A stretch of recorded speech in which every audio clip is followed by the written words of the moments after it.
And here it is, we go again. Roll up, ladies and gentlemen. One man went to Mo. Here it is, we go again. Here I am again. Hope you're there. Session starts, your company required. The thing that we do twice a day sometimes is being done twice a day in this instance. So if you're available, avail yourself of what is going on here. One man went to Mo, the Eagle Hustler. Another Savior, holy, holy, holy, holy, Adimebujuku. Another Savior, holy, holy, holy, holy, Adimebujuku. Well, this is Mobien. This is dedicated to the gallant heroes of the Nigerian-Biafra war and IPO families all over the world. I remember the Nigerian-Biafran war, in the thickness of the Biafra genocide. Hey, one man revived the vanishing hope to life. Let the great Biafran army to fight, and they were singing out, holy, holy, holy, holy, is another Savior. They were singing out, holy, holy, holy, holy, is another Savior. Holy, holy, holy, holy, is another Savior.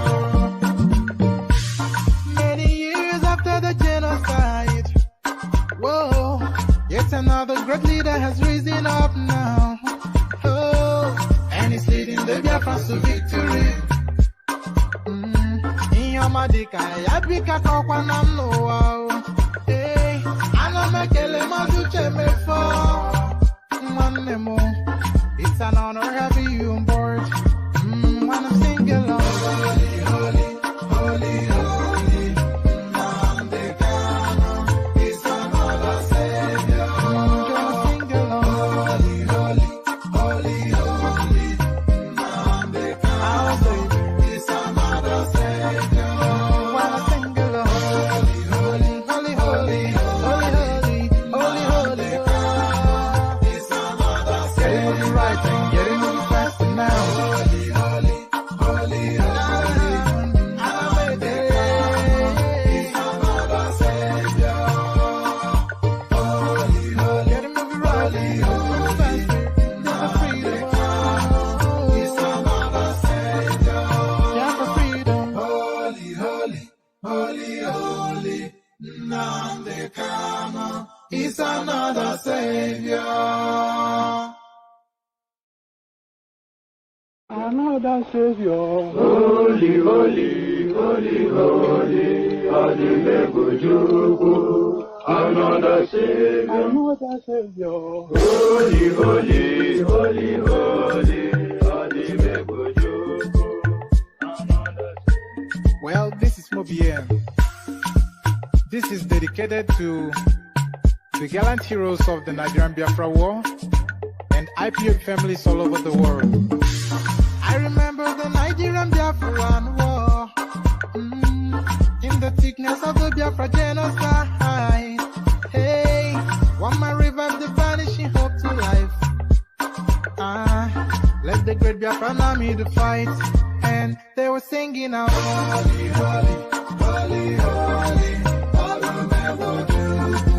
is another Savior. They were singing out, holy, holy, holy, Another Savior, holy, holy, holy, holy, Adimebujuku. Another Savior, holy, holy, holy, holy, Adimebujuku. Well, this is Mobien. This is dedicated to the gallant heroes of the Nigerian-Biafra war and IPO families all over the world. I remember the Nigerian-Biafran war, in the thickness of the Biafra genocide. Hey, one man revived the vanishing hope to life. Let the great Biafran army to fight, and they were singing out. All right, there it is. The Holy Holy song from the Eastern people. So, Holy Holy, as guys, I bring you this. Why we purchased 1.4 billion naira vehicles for Niger Republic. Malam Buhari are trying to defend the indefensible. The federal government Wednesday confirmed that President Mohamed Buhari approved the purchase and donations. Uh, the federal government Wednesday confirmed that President Mohamed Buhari approved the purchase and donation of vehicles worth 1.4 billion naira to neighboring Niger Republic. The Minister of Finance, Budget and National Planning, Zainab Ahmed, told journalists after Wednesday's Federal Executive Council meeting that the donation was to help Niger address its security concerns. She said such donations by Nigeria to neighboring, she said such donations let me take that entirely all over again. The federal government Wednesday confirmed that President Mohamed Buhari approved the purchase and donation of vehicles worth 1.4 billion naira to neighboring Niger Republic. The Minister of Finance, Budget and National Planning, Zainab Ahmed, told correspondents after Wednesday's Federal Executive meeting that the donation was to help Niger address its security concerns. She said such donations by Nigeria to its neighbors were common. Ms. Ahmed said it is the president's prerogative to take such decisions after a careful assessment of the situation. Let me just say that over time, Nigeria has had to support its neighbors, especially the immediate neighbors, to enhance their capacity to secure their countries as it relates to us, she said whilst answering questions. This is not the first time that Nigeria has assisted Niger Republic, Cameroon, or Chad. The president makes an assessment as to what is required based on the request of their president. Such requests are approved and interventions are provided. It is to enhance their capacity to protect their country as it relates to security and also Nigeria. Ms. Ahmed said she understood the concerns of Nigerians about the matter since it became public. Nigerians have the right to ask questions, but also the president has the responsibility to make an assessment of what is in the best interest of the country, and I cannot question the decision myself. I have said that this is not the first time and that Nigeria as a country has provided intervention to our neighbors. It is in the best interest of Nigeria to do so. So it is in the best interest of Nigeria to do so. It is in the best interest of Nigeria to buy vehicles for Niger Republic. It is in the best interest of Nigeria to build railway system for Niger Republic. But it is not in the best interest of Nigeria to buy vehicles for her citizenry. And it is not in the best interest of Nigeria to build a rail system for her citizenry. So there it is. Welcome to it, Buhari style. Aregbesola has openly declared war on Tinubu, APC youth leader. The youth wing of the All Progressive Congress APC Osun chapter has claimed that the Minister of Interior, Rauf Aregbesola, and his supporters are working towards making the party lose the presidential election and other future elections in the state. Speaking to newsmen at the party's secretariat in Osogbo, the state APC youth leader Goke Akin Wemimo alleged that Aregbesola sponsored the Tuesday protest to blackmail the leadership of the APC in Osun and was also working towards the defeat of the party's presidential flag bearer, Bola Tinubu, in the 2023 polls. Akin Wemimo insisted that the minister sponsored splinter groups to reduce the winning chances of APC in the just concluded Osun governorship. He went on to state that Aregbesola openly declared support for the opposition. He said, Aregbesola under the urges of the Osun Progressives (TOP) embarked on what can be best described as a public charade and disgrace in Osogbo, capital of Osun State, to blackmail the state leadership of our party or Progressive Congress. We are saying this to alert the national leadership of our dear party that Aregbesola and his allies are no more with the APC. apart from the fact that their previous actions have shown that they are working for the opposition, they are equally determined to ensure that we lose other future elections, including the presidential election. They are out to spell doom for our party, but we are prepared to resist them and they will not succeed. For instance, the charade called protest yesterday was with the support of opposition PDP to prepare ground for their unholy alliance ahead of the future election by taking over Osun APC in Osun completely and conveniently hand it over to PDP to ensure the defeat of our presidential candidate Asiwaju Bola Tinubu, as earlier boasted by Aregbesola and his allies. So there it is right there. The worst of the worst, Aregbesola, of course, all right. So it'll be interesting to see how this Aregbesola narrative plays out. I was somewhat, not necessarily for Tinubu's sake, but for the sake of treachery, I would like to see this guy get his comeuppance.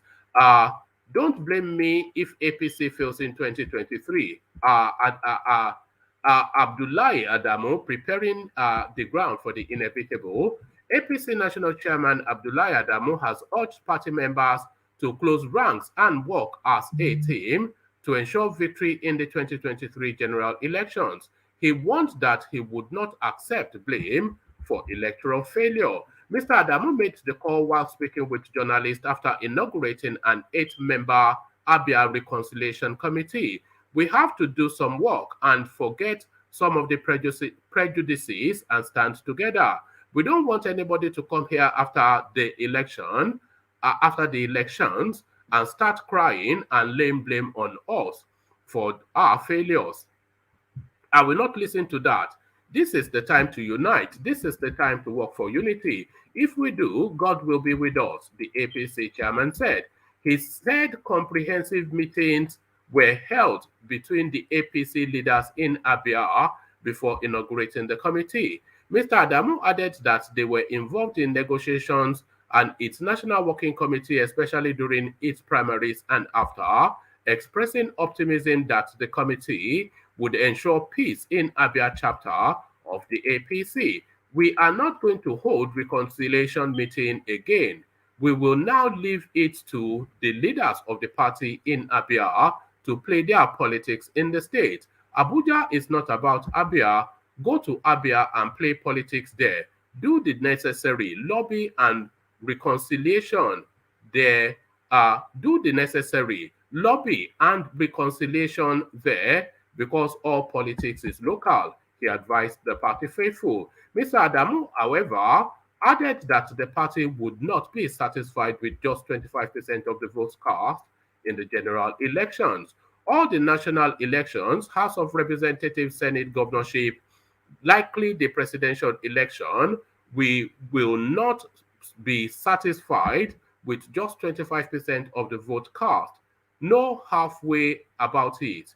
If we are to win, we must try to win every state, Mr. Adamu asserted. So he's somewhat opening a portal for himself somewhat to escape when they eventually fail. So this now, we're starting to see the veil drop somewhat and to see the true color of our Peter Obi's running mate. We already know that it's a Mauritanian, but then what sort of a Mauritanian is he? I supported killing same-sex desires, not LGBTQ and people. Dati Ahmed now tries to put a spin on what we heard him say just so brazenly in on the floor of the House. Yusuf Dati Baba Ahmed, the vice presidential candidate of the Labour Party, has said his 2011 position on Nigerians involved in same-sex activities was misunderstood. Mr. Baba Ahmed said recent claims that the suggested killing same-sex couples during a debate on the Senate floor in 2011 was taken out of context. There is a difference between saying such elements should be killed and saying people should be killed. Mr. Baba Ahmed told correspondents, go back to the video and play it for about 20 seconds earlier. You will see that it was not about killing same-sex people, but about killing same-sex desires. Mr. My God, this guy truly is a politician. I had my doubts, but there it is. Mr. Baba Ahmed had, during the debate to pass a law against LGBTQ plus affairs in Nigeria, said such elements in society should be killed, prompting online outrage at the time. The bill was passed on November the 29th, 2011 by the Nigerian Senate. It was then sent to the House of Representatives, where it was ratified before President Goodluck Jonathan endorsed it into law in 2014 amidst worldwide uproar. Mr. Baba Ahmed, who joined the Nigerian Senate in June 2011, was initially sacked from the upper legislature chamber on November the 14th, 2011 by the Election Petition Tribunal, which gave the mandate to Ahmed McAfee. Mr. Baba Ahmed unsuccessfully sought to overturn the tribunal judges, with the Court of Appeal sealing his fate on January the 24th, 2012, following which Mr. McAfee took the seat for Kaduna North Senatorial District. Shortly after, Labour presidential candidate Peter Obi announced Mr. Baba Ahmed as his 2023 running mate on June the 8th. Critics riled against the politician for his hardline position on same-sex practitioners in the country. Many Labour supporters also joined calls to compel Mr. Baba Ahmed to eschew extremist views on same-sex marriage, same-sex marriages. When asked about the matter on a Lagos radio, Mr. Obi said he will continue to be tolerant of people engaging in alternative lifestyles, but sidestepped any direct comment on whether or not he agreed with his running mate's past views. The campaign has largely stayed away from addressing Mr. Baba Ahmed's saying the 2020. The campaign has largely stayed away from addressing Mr. Baba Ahmed's saying the 2023 presidential election will be decided by Nigerians who have grown disillusioned with the current administration for not doing enough to address widespread economic hardship and security crisis. So there it is. And it pivots that. But is that sufficient enough? That is the thing. Insecurity, go on sick leave, allow someone else to take charge, Ahmed tells Malam Buhari. Kadira Ahmed, veteran broadcast journalist and media entrepreneur, has urged President Mohamed Buhari to go on sick leave and allow someone else to take charge of Nigeria amid the deteriorating security challenges. She stated this on Arise TV on Wednesday, days after she joined the government in condemning the BBC Africa Eye documentary on the lawlessness in Zamfara State. According to Ahmed, I think Nigerians ought to tell our politicians that it is time to have a let me take that entirely over again. Kadira Ahmed, veteran broadcast journalist and media entrepreneur, has urged President Mohamed Buhari to go on sick leave and allow someone else to take charge of Nigeria amidst deteriorating security challenges. Ahmed stated this on Arise TV on Wednesday, days after she joined the government in condemning the BBC Africa documentary on lawlessness in Zamfara State. According to Ahmed, I think Nigerians ought to tell their politicians that it is time to have a bipartisan approach to insecurity because it is something that is going to consume us. Even now, as it is consuming us, we are not asking who is PDP or who is APC. And this continuous politicization of insecurity for me portends serious danger to Nigeria. So our politicians need to become a little more aware. And even if it's behind the scenes, I am not even sure if we need to be seeing them on TV working things out. No, please go behind the scenes, sit down and reach a bipartisan agreement about how you are going to deal with the crisis that Nigeria is facing. We have never had it so bad. And if we are not careful, under their watch, we are losing this country. APC, PDP, all of them. So go behind the scenes. She added, even if it is a question of persuading the presidency, she added, even if it is a question of persuading the president, I don't know. He has not been well. Maybe he can go on sick leave for an extended period and let somebody else to have a go. Because by his own admission, he said something like, no country on its own can defeat terrorism. What I am hearing is, I am not too sure there is anything more I can do. That is what I hear when I hear that. So maybe it is time to look for other options. So this is the thing though. The guy would rather see everybody die in that country than to give over power, especially to he would rather that the country, everybody in that country dies than he give over power. So there it is right there. Yeah.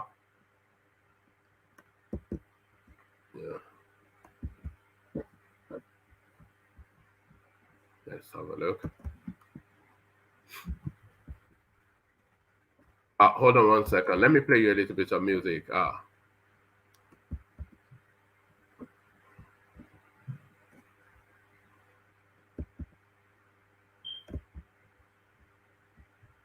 Onye du aịbọ, o meriwo n'izu, onye ya abakarị, mama dawụra, ụlọ pụghị meri Nnamdi win the war. Python that's one, Python that's two, now Python that's three. Ụlọ pụghị meri Nnamdi win the war. Python that's one, Python that's two, now Python that's three. Ụlọ pụghị meri Nnamdi bụ onye du aịbọ, o meriwo n'izu ndị iro ya. Abakare, mama ndawura, una pụghị meri Nnamdi win the war. Python that's one, Python that's two, now Python that's three. Una pụghị meri Nnamdi win the war. Python that's one, Python that's two, now Python that's three. Una pụghị meri Nnamdi win the war. Python that's one, Python that's two, now Python that's three. Una pụghị meri Nnamdi win the war. Python that's one, Python that's two, now Python that's three. Una pụghị meri Nnamdi win the war. Python that's one, Python that's two, now Python that's three. Una pụghị meri Nnamdi. All right, so there it is. So let me just give you what's left, and then we'll go into the room to see who's there. So we're still with Niger Republic, of course, and their citizens that are spilling into we are still with Niger Republic and their citizens spilling over into a country that purports to be called Nigeria. Bandits. Niger Republic honors Matawale, Bagudu, Badaru. So there it is. So it looks as though these people now are being honored by their own country. Governor Bello Matawale of Zamfara has been conferred with a National Award on Security by the President Mohamed Bazoum of Niger Republic. Mr. Bazoum, who presented the award to Mr. Matawale at a ceremony in Niamey, said the governor was recognized for his immense contribution to the fight against trans-border bandits and terrorists. According to the statement by Zealani Bapa, the governor's media aide, other Nigerians honored at the ceremony were Governor Badaru Abubakar of Jigawa, his Kebbi counterpart Atiku Bagadu, Dangote Group Chairman Aliko Dangote, and BUA boss Abdul something or the other, Rabiu. Mr. Bazoum also said Mr. Matawale was recognized by his country for his immense contribution and noted that the governor's effort significantly tackled trans-border crimes in Zamfara and the Northwest. The Nigerian president also said Mr. Matawale was the first Nigerian governor to express concerns to the Nigerian government over the free movement of light arms and small weapons through Niger into parts of Nigeria's northwest, including Zamfara. Matawale equally demonstrated much concern through repeated visits to Niger to share intelligence support with Niger. Matawale also donated 5 Toyota Hilux vans to the Nigerian government to enhance border patrol. So the heritage right there. So both federal and state. So don't worry. Also, these people are just taking care of their own country. The rulers of Nigeria. Unfortunately, Nigeria is not their country. It's just that they are doing exactly what they should be doing. They are taking care of their own country and their own people. But unfortunately for you, their own country and their own people, they are Nigerians, and they just happen to have an opportunity to steal from you. Matawale's efforts led to the arrest of more than 40 notorious arms and ammunition dealers in Niger Republic, whose destination was mostly Nigeria, Mr. Bazoum was quoted to have said. The ceremony, which took place in Tilaperi, a town about 120 kilometers away from Niamey, witnessed the attendance of dignitaries from the Niger Republic. So Metawale honored by his given the highest honor in his own country. So there it is right there. Northerners in fear as IPOB kills 8 Nigerians in Imo, cut away heads. So there it is. So maybe we over criticize the IPOBians. Maybe we over criticize them. Fear amongst northerners living in Owerri, the Imo state capital, has heightened following the killing of 8 Nigerians by members of the proscribed indigenous people of Biafra, IPOB. The attack occurred on Monday when the assailants attacked a building in Orogwe, Owerri, occupied by mainly Hausa migrants from Nigeria and Niger Republic. The Northerners said the building was attacked because IPOB took all of them living in the area to be migrants from the north, not knowing the victims were foreigners. They told correspondents that they had become afraid for their lives due to the frequent attacks on them by IPOB and its security affiliate ESN. An eyewitness, Abubakar Mohammed, said the gunmen had earlier visited the Hausa community in Orogwe Monday evening, where they interacted with the Hausa people in the area. When they came that evening, they were not carrying guns. They exchanged pleasantries with the people. We didn't even know they were gunmen. But in the night, they came back shooting our people. They killed 7 people on the spot, 8 were wounded, and 1 additionally died in hospital. We buried them the following day, he said.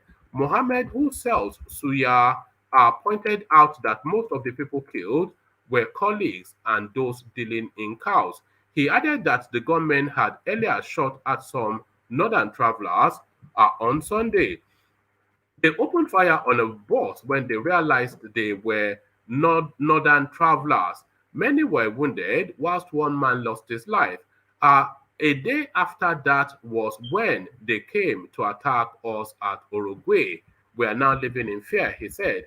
The Sankin Hausawa of Imo State, Alhaji Awal Baba Suleiman, confirmed to correspondents that 8 people were killed. The Sakin Hausawa of Imo State, Alhaji Awal Baba Suleiman, confirmed to correspondents that the 8 people killed were from Niger Republic, and that 6 injured persons were discharged from hospital on Wednesday. The attack was on the residence where mainly people who occupied the place were from Niger Republic. They are doing their business here. This attack has been happening for some time. We want the government to take some measures. The Saki added that the gunmen cut the head of one of the victims and went away with it. Meanwhile, the Imo State Police Command on Wednesday confirmed that 7 people were killed in the attack by IPOB members. The police spokesman, CSP Mike Abatam, in a statement said the armed gunmen, suspected to be members of the proscribed IPOB and its affiliate ESN, came in a black Lexus Jeep and 3 motorcycles carrying 2 persons each, shooting at the occupants in a building at Orogwe, Owerri West Local Government Area, Imo State. He said the building belonged to one Sachima Ogbehi, a Lagos resident. The divisional police officer swiftly mobilized his men with the support of a detachment of the command's tactical team to the scene, but on arrival, the hoodlum had escaped almost immediately, snatching a blue-colored car. Regrettably, a total of 7 people lost their lives in the attack, whilst 6 others sustained injuries and were rushed to the Federal Medical Center of Owerri, Imo State. The Commissioner of Police, Mohammed Ahmed Bade, has ordered for a discreet investigation into the incident, promising that the command will go all out in ensuring that the perpetrators of this dastardly act are arrested and made to face the full wrath of the law.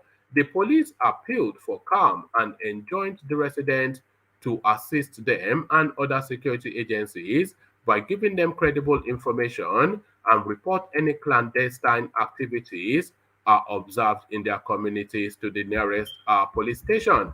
So listen to the person canvassing for support from the locals to assist them in fighting. Let's just say in fighting. Are we calling them insurgents or what are we calling them? But in fighting whatever it is that we are calling them, in fighting the ESN space, let's put it that way. So look at the person calling for support from Imolite.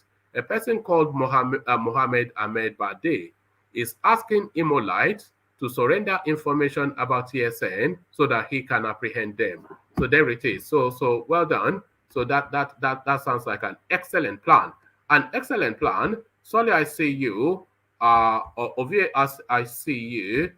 And Baba Kure, I see you. So good to have you all, gentlemen. Let me put Baba Kure up. So good to have you all, gentlemen. Let me come to Baba Kure first. See if he's there. Baba Kure, are you there? All right.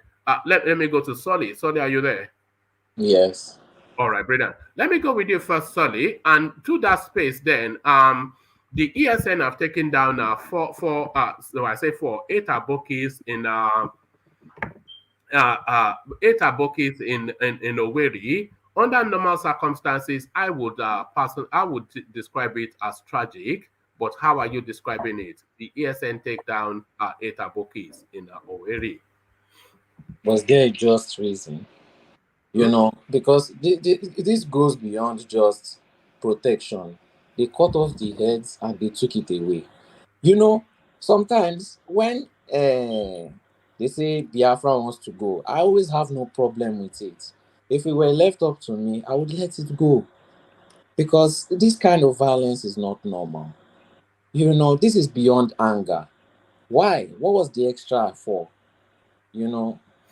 But anyway, I just hope, let me not say I hope, because I don't even want anyone to die. I just hope they were not killed for nothing, just because they were from that tribe. It's almost certainly that they were killed just because they were from that tribe. It's like a reprisal, because these people they kill indiscriminately. So people are now looking to kill them indiscriminately too. And then because the police, the Nigerian authorities are not doing anything. So there's a resentment towards those people. And unfortunately, these people that were killed, probably all completely innocent. That is usually the tragedy. Exactly. Thank you. You called it a tragedy. Because one thing I've noticed, because really, as a Lagos boy, I've never been exposed to all this kind of tribal sentiments. And one thing I've realized is that once tribalism is involved, it goes beyond logic. Not all these Fulani are bad people, you know. But once you become tribal, you don't want to hear, you don't want to listen, you don't want to accept anything. You don't, even if logic is placed in your, and that's a scary thing that we have to deal with. Are we the only ones that are not killing any other tribe? I don't understand this madness. In the north, they are killing themselves. And they also have avalanches to the south. You know, but what can we do? Oh God. Yeah, but what they are arguing is that um uh, these people, they come and they kill indiscriminately, you know. So but then you try to be reasonable and to be law abiding and fair play, but because when they kill indiscriminately, they instill fear into that community. So what that community is now saying is that we will instill the fear into you too, and then we'll spiral in this violence and see where it ends. It will just what more violence just begets more violence. Yeah, but more violence begets more violence. But the retaliatory violence, Will be which more was, violent. yeah, but when it wasn't retaliatory, it still did not ebb anything. So they come relentlessly, regardlessly, you know, or Okay, regardless. but you can still fish out because at this point, this is a You tribal war. who will fish them out? That's what I'm saying. That's what I'm the saying. the the the If the you the, take it, the, no, no, the, the but authorities are on their side. yes, but They kill without repercussion, and I you have know, nobody to turn to. So what do you I do? know that doesn't mean you have to turn into an animal too. We are not So doing so this. so so so then what do you become? If you don't turn into an animal, what do you become? A willing victim? Like I said at the beginning of my statement when I started, I said I hope this has not gone beyond just protection. You can protect yourself. You don't have to turn into them. You can make as you see the situation between Israel and Palestine all the time.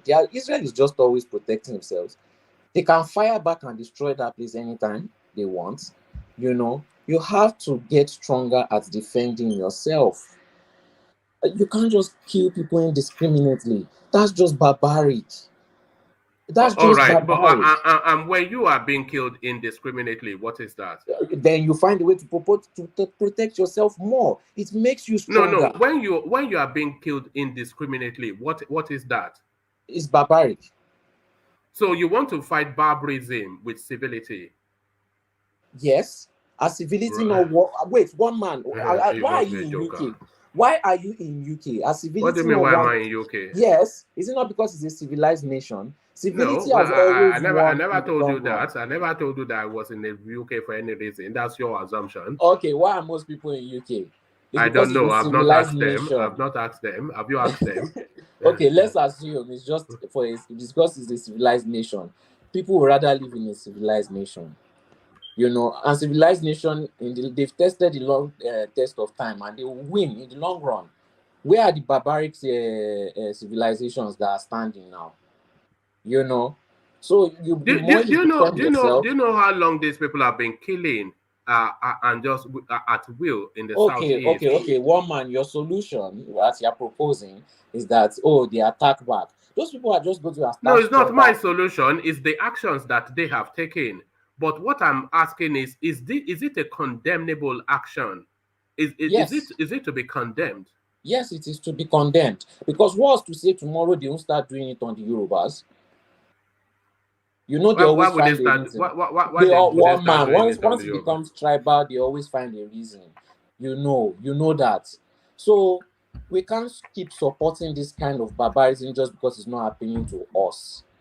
Because very soon, tomorrow, it can begin to happen to us, and they will find a reason. You know that if they don't find a way to curb it in whatever, you may say the way they are doing it is crude and rudimentary, but if they don't find a way, these people, you know that they said the 8 people were actually from Niger Republic.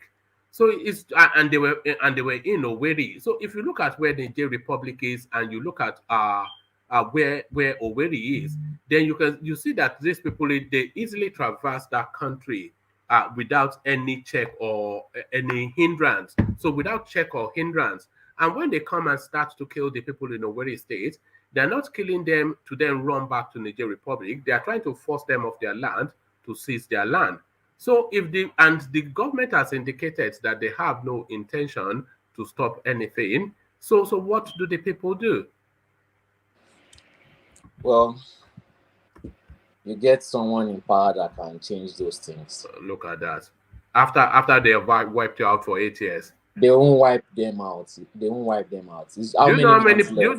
Do you know how many communities has been sacked and seized? Well, The that's whole of because the those communities were sitting down waiting on the federal government help. They should have been ready to protect themselves. They should have assessed the situation. No. We can't put ignorance here. This is lives that we're talking about. You know who you are dealing with, and you can assess them. You know the weaponry that they have. You can gather as a community and work together to at least protect yourself, knowing they all know that the government is not protecting them, but they all want to protect themselves in what way? They have money, they have funds. Your lives matter. When your lives matter, you work as a community to protect yourself. In what way? In what way? You one man. You gather money. When it comes to gathering money for propaganda, they are very quick to gather that. They should gather money to get security forces that will always be on standby. They should put the cost of that into their daily routine and daily life and budget for that. You are talking in abstracts now. What security forces? What security forces? Can they hire private security forces? That can be another open business, another open opportunity to the economy. One man, this is not an excuse, because when you see how far-fetched what you're saying is. Exactly. I wanted you to say that. It's not far-fetched. Right. Over 15 years ago, we had a community in Lagos that did that, and it worked, and other communities adopted that. That is why I have no fear of living on the mainland island. To me, Lagos is Lagos, because I know communities can be privately built that way. Everyone, they collect monthly, not a yearly allowance. It's so low because you are budgeting for the yearly payment of these security forces. These security forces have the license to gather guns and gain guns. They have the ability to get security tools like cameras, to be able to get, so many things, because they are security forces. It creates opportunities because you are employing people and you are bringing new economic viable opportunities for the people. Now you are creating business based on this catastrophe. No, you are just talking abstract. Okay. Then it's better to just kill the other people, right? Till it now starts happening to us. You have no concept of these people. These people understand a language, and that language is violence. I think engineer is repeated that so many times here. Is almost irritated that people are not paying attention. It says if these people, if they flog you, flog them 10 times and they will run. But if they flog you and you start, they are not running. It's because you are not flogging them now. Are they not running now? Are they not running? Did they not tell you they are running? And they will still come back. And let them come back now. And then they will kill a few. And then you will kill a few. And then they will run. Then they will come back. To be dying in the middle of all this. But are innocents not dying anyway? One man, I can't believe you said that. No, look, the situation in Nigeria, you have to revert to base instinct. So we're at base instinct sort of level in Nigeria now, where you just have to do, you have to instill fear into these people, because that is the language they understand. One man, they don't understand some organized. You can't do that. One man, you can't do that because you have no borders. These people live in open ground with you. You can't keep activating the people that the door to your house is always open to. You can't. I don't know what you're talking about anyway. But you can't keep going that way. You can't. Okay. You're entitled to your opinion, of course. Yeah. And I'll give my reasons because I've seen it work in Nigeria. Right. And it was I've seen it work in Nigeria. Because people gathered money for Baba Olode to stop armed robber. You think that is? We're not talking about armed robbers now. We're talking about Fulani killers. Okay, but one man, these security forces have the right to gain weapons. They have the right to get and license to gain weapons, right? Some of the weapons that an average Nigerian cannot get, right? And you give them as much money to get as best weapons, CCTV camera, boost the defense. Defense gives you power. You may not be able to attack them, but that defense can make you stronger than them. Get to a point where they cannot wipe one of you out, but if you get the opportunity to wipe 15 of them out, you can wipe them out at once, if they dare. You can't be uh, harming innocent citizens. We have to what, go past this level. what do you mean? What do you mean innocent citizens? They are They are innocent. Fulani They are people. What do innocent. you It mean? doesn't What know. They are they innocent. are One Fulani man. people? We all watched that documentary. You can't say all Fulani people are barbaric. I don't know. I'm not sure if we cannot say that. You One know, man. I'm not sure if we cannot say that. Even if there are 10% of them that are not barbaric, that's still a lot. No, well, you know, then that if it's 10%, if that tells you the overwhelming majority of them are. One man, you can't say that. You know, this is the problem we have. We are too civilized in the South. We are too civilized, and this is the example that you've just cited, right? We are too civilized. We are too civilized. You are talking No. about human rights. They're saying they're there to. I gave my solution. It protects us and it All right, defeats them. You all don't right. have to waste some of our lives in order to be on their level. To waste some of our America lives. is They more are already wasting all of our one man. You lives. can't say we are too civilized. America is more sophisticated. They are more civilized. They can wipe out Nigerian army if they want. So it's not about being barbaric.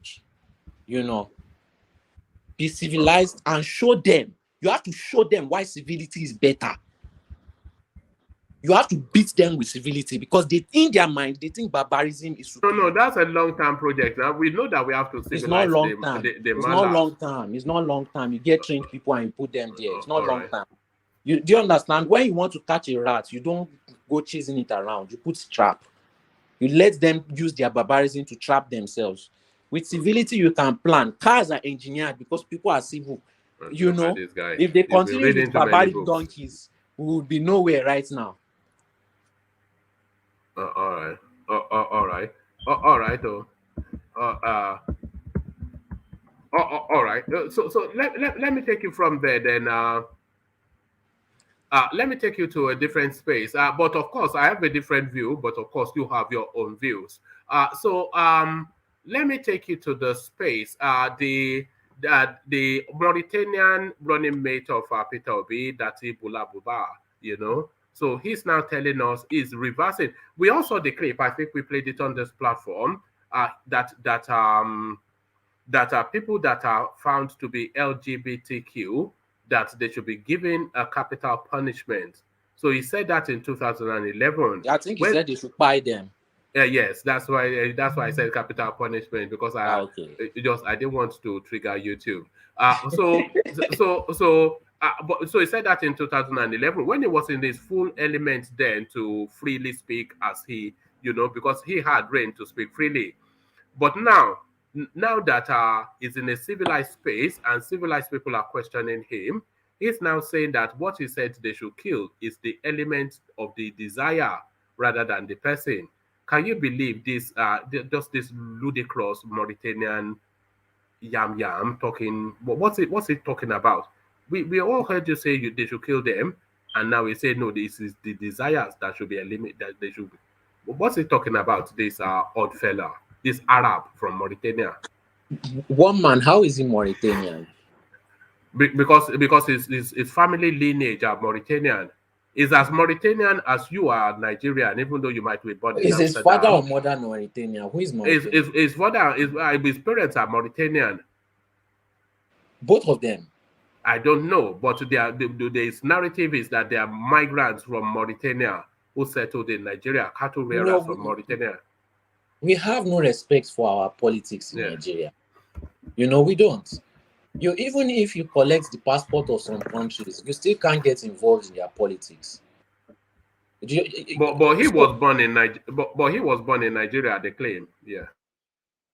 Well, I don't know about that, but it kind of creates an upset in the whole political structure. How will you be able to decide more for the people that are there more than they can decide for them? So it just seems weird to me, but let them do their thing. But he's trying to play the Nigerian game. Probably if he was Mauritania, he will never try that. But he sees what works in Nigeria. Even if you are caught on camera, you can still turn the other cheek like it never happened. And he's playing the Nigerian political game. Some people will still buy it. But when I go to most of these Northerners' Instagram pages, they're always just laughing at the guy. Yeah, because they know he's not one of them now. They know that he's just mugging Peter Obi off now. He's just playing him for a party, He's just mugging him off, It just seems But weird. yeah, I mean, the totality of the entirety of it is just ludicrous. Some Mauritanian from you know that Mauritania is one of the last bastions of slavery in the world, where they're still capturing black people for slavery. I was And thinking you of have going to an that Arab. country. I don't go. They will till I chain you heard to the that. desk and they will farm you off. And then you have an Arab from there. You are now saying that it should come and overload Nigerians. I mean, I don't know, man. That's why when I said, you see, this I won't call it ignorance, because I know that this Peter Obi is very experienced in this political game. It was just cloud. It's just cloud chasing. I'm telling you, and you will begin to see it more and more, more and more, more and more. It's not serious. It's not really serious about. Okay, how will Peter Obi handle the situation between Fulani and Hausa? Please give me a plan. They are plan. No, they have a plan now. They have a plan, but they don't want to say it. They have said it. I'm not sure if you're up to speed. Have you not heard them? They discussed their plans now. Have you not heard it? No. All right. Okay. Here's their plan. In a facility tonight, does the Peter Obi dirty ticket have a solution to insecurity in Nigeria? We do. And what is that? My answer is that we do. Just take it. We do. What solution do you have? We do have the solution. How would you fix it? Nigerians want to know.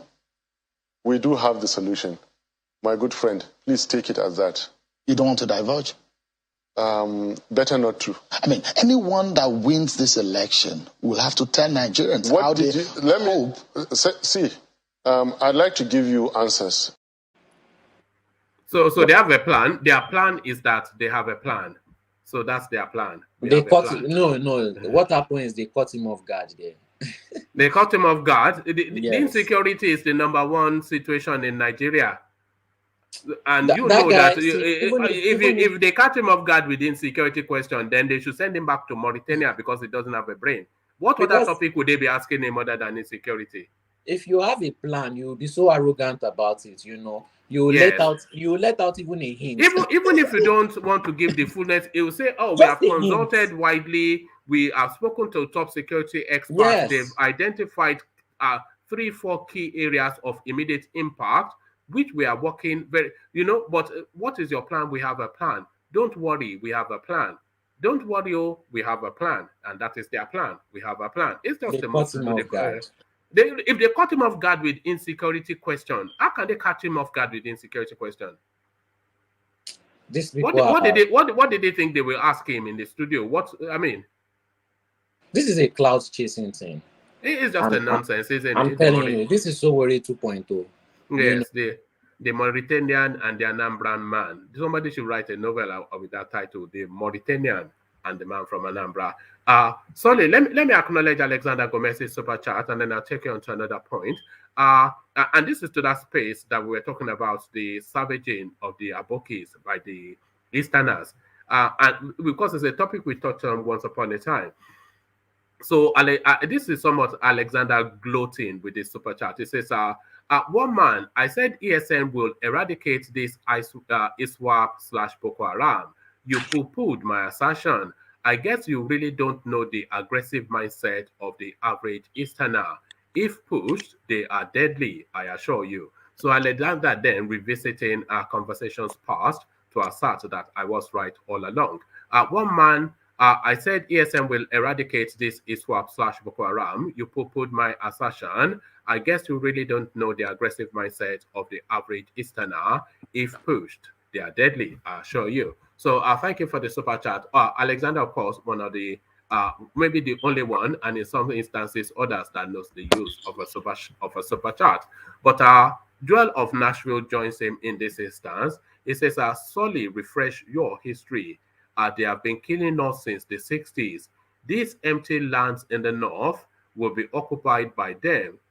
Don't wait till they kill you. So I don't think, because Solly is Nigerian only by name, really. He's more an European, so he doesn't really have the full texture of what we're talking about in Nigeria.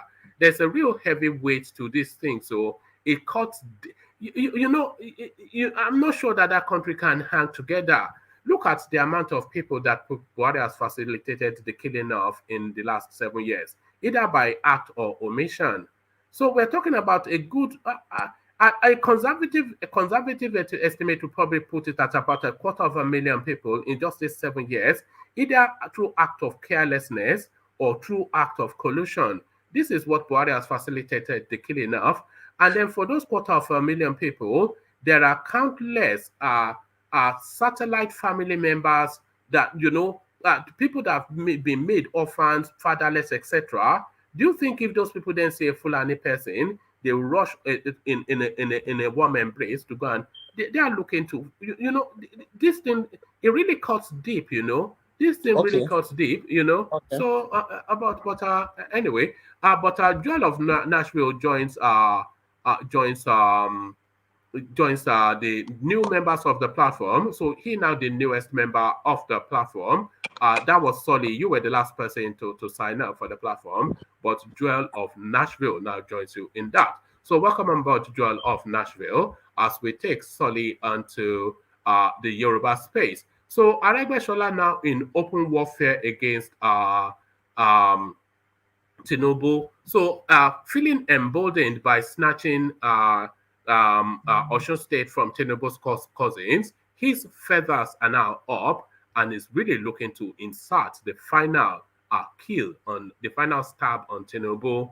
He will be president over my dead body, is what Aregbesola has been going around Osogbo boasting. So what are you then making then of this short little man that was flogged eating burger in America just the other day?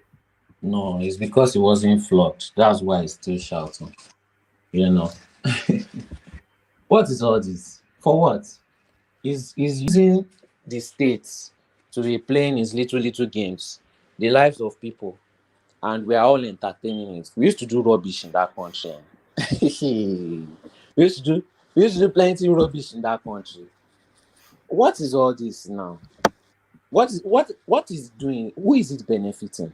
But his own emotions, and is tying everybody into it. If it was in a European country, they would have beaten somebody like this on the streets. You wouldn't even be able to make it to your house, But in Nigeria, I don't know. I just don't understand. I just don't know. They smile with their enemy. Are you there? Yes. I that's where I ended it. I said they smile with their enemy. All right, brilliant. What are you doing? I can hear you ruffling and rumbling in the background. Huh? No, it's this this thing. I have to put this thing in my eye. Drops. Yeah, eye drops. Yeah. All right, brilliant. All right, well done. All right, Solely, you are cleaning your eye after you don't go, Abi. Look at that. Look at the guy. I don't think he's ever had a clear head. What was the last time he had a clear head?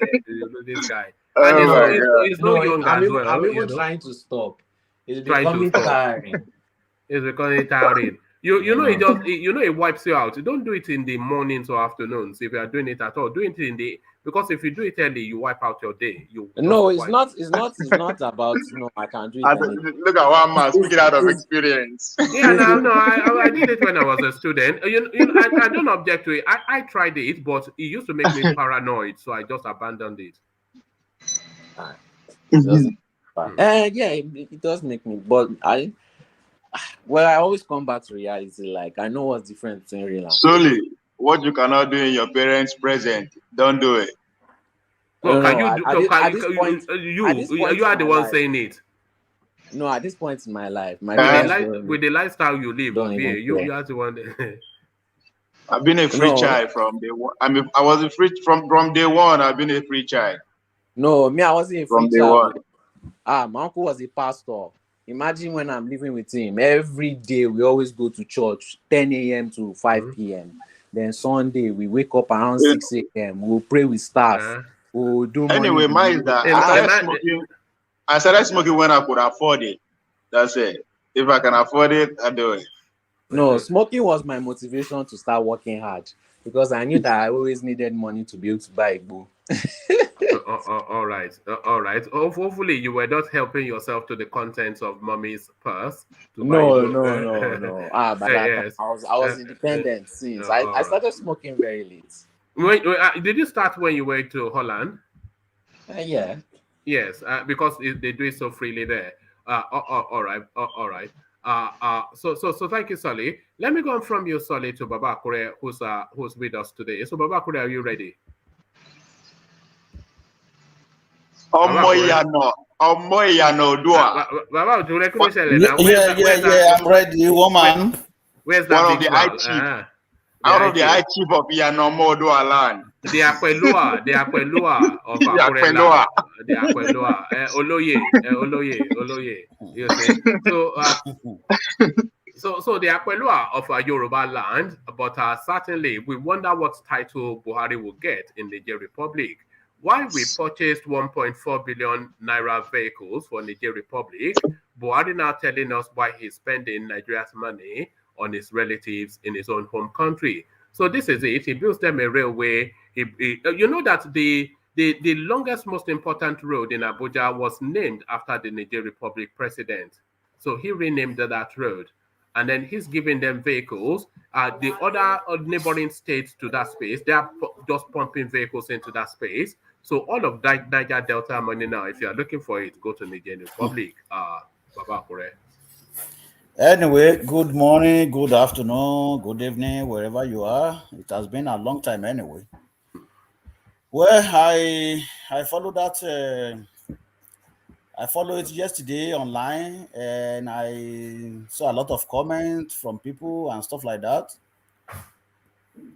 I think it is very wrong for Buhari and his cohorts and his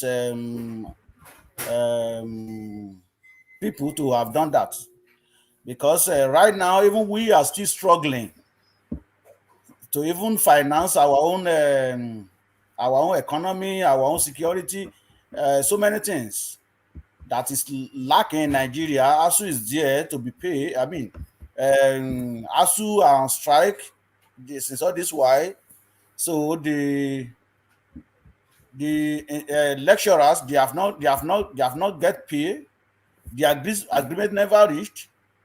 Even most of our policemen, even I can tell you, even in Abuja, we will have a lot of police department there that don't even have enough equipment to fight crime. So then for him to earmark 1 billion naira to Niger. I was reading some comments yesterday. Some people said, "Oh yeah, because they did that because the insurgency all came all the way from Niger to Nigeria, all kind of story." But with this year we have right now, we find ourselves right now. I don't think we can afford to even give Lesotho or Sao Tome and Principe $1,000. Let me just put that, just $1,000, because if the government account has run down as 307 maybe $370 something thousand. So you can imagine that Nigeria is completely broke. They even broke more than me. That is the fact. Yeah, but most people in the world are more broke than you now, Baba Akure. You are a dollar billionaire. We know that. You're a dollar billionaire. So if I said I'm broke, Nigeria, even my Nigeria is even broke more than me. So I'm even richer than Nigeria. So let me just put it that way. So if our account, one of our account, I don't know if that is all the account we have. If one of Nigeria account gone as low as hundreds of thousands of dollars, then we can afford 1 billion earmarked to another country to fight terrorism. And this money, these are the money that they borrow. So now we borrow. It's like we borrow money, we give it to other country. Then we now have to be paying that loan back, paying interest on it. Why we gave it to somebody? This is not 1970s or up to early 80s when things are reasonably better in Nigeria, that we gave about 50 million or 50 billion US dollar to South Africa to fight apathy. We send doctors to Barbados, Caribbean, all the Caribbean islands. Nigeria sent government sent medical doctor to them at that time, and we they can benefited afford it nothing. at that time. We sent doctor to Barbados, Trinidad and Tobago, Suriname, all those countries. We even pay them from Nigeria. That was when we can afford it, but not now. We cannot. We have a lot of challenges in our hand. The security of Nigeria got out of roof. Then you just suddenly just pay money to one country to do what they have to do, and giving them brand new vehicles. Why you have a lot of police department even in Nigeria that cannot even boast. Even if you see the vehicle that a police officer, the police department are using, you will be so surprised that is this Nigeria? The vehicles that doesn't even what that they're supposed to have used it to dump it somewhere or off road. That is what our police officers, police department are using. But you can take brand new vehicle, take it to Niger, where like you said, one man, right? You said he is building his country. Where most people also, how much billions of dollars you guys sent home in a year. So you are using that to build your control. He is defending his country too. So you are defending your country in that way. Baba Akure, you know what this narrative of Buhari, what it reminds me of? It reminds me of those colonial days when the Europeans will go to Africa, they will pillage the resources in Africa and use it to develop their country. So this is the template that Buhari is using. Is pillaging the resources in Nigeria to develop his own country. So anyway, he already said in his statements way back that he has family there. So technically, he is from Niger. That is what we can conclude on. Because this one already showed that now. If you build train station from Nigeria to Maradi in Niger, and you are giving them brand new vehicle and you are giving them money, to me, I will say there is nothing wrong with that, in doing that. If you look at the example I've already made earlier, but not the situation we find ourselves right now, that we can even afford to give $1,000 to any country right now, because even our own account, the Nigeria account, is in hundreds of thousands of dollars. It's not even up to $1 million. So if we have that money and that in our account, and you are giving money out like you have more than enough, it is very barbaric. And this man is error. It is error, and he will never forget in the history of Nigeria. To bad thing, not good thing anyway. I know some people might be, he did this electoral act, at least he signed it. They will remember him for that. Very good. The life that already wasted, that is wasting every single day in Nigeria, is more than that issue of signing of electoral act. Because whoever live today will tell the story of. Whoever live today will tell the story of yesterday. I don't know how you intellectual put it. So that is my take on that one, man. But Bakure, I want to show you. I'll say a short clip, but I'll probably stop it when it gets to the point that I'm looking to make. But let me show you this clip. This is Buhari. This is why he does the things he does for his people in Niger Republic.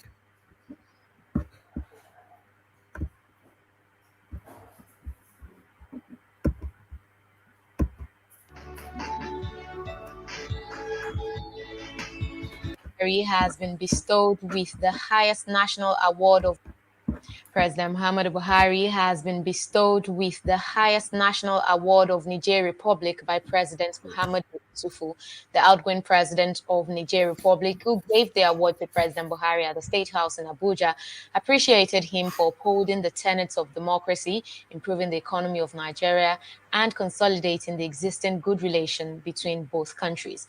Our correspondent Abisola Adebayo reports. The arrival of the Nigerian president to the State House in Abuja can be described as a thank you parting visit to President Muhammadu Buhari. President Issoufou is due to step down next month after serving 2 terms in office. He is now in Abuja to thank President Buhari for his assistance and leadership role in the sub-region. The president of Niger also conferred on President Buhari the highest national award of his country for the outstanding support the country received from Nigeria in areas of security, trade, and human capacity development. So I'd like to say here that I'm impressed by Mr. President's determination and rigor in addressing those challenges. And so there it is, Baba Akure, Buhari being conferred the highest honor of his own home country. Okay, so now that is one of the things that shows that he is from Niger, because I don't see how somebody can just come all the way from Cameroon and we say we want to give him the highest honor in Nigeria. I don't think that is possible anyway. I could be wrong, but I don't know if that is possible. If Vin come all the way from Ghana now and said, okay, because he has already done something in Nigeria, because he was a military, then we have to confer on him the highest award in the land. How could that be possible? It is and it is not this is not the first time that this has been happening.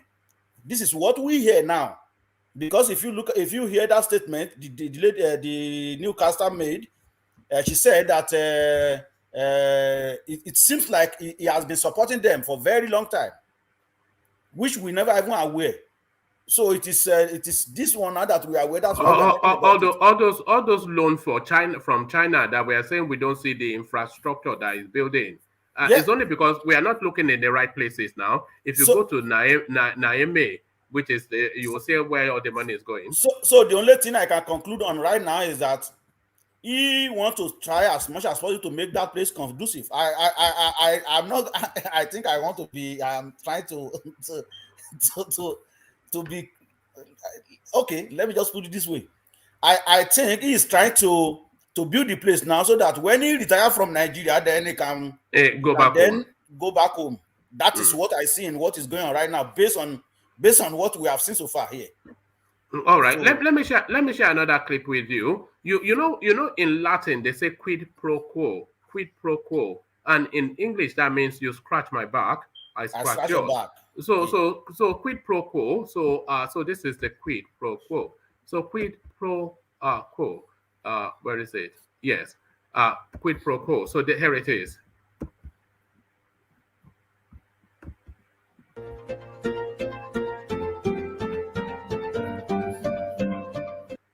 President Muhammadu Buhari has named a road in the Federal Capital Territory (FCT), the Outer Southern Expressway, after the so-for Muhammadu, his counterpart from Niger Republic. At a ceremony in Abuja on Tuesday, FCT Minister Mohammed Bello said the expressway was named after the Nigerian president for his role in the promotion of peace in Africa. So there it is, Buhari. There it is, Baba Akure.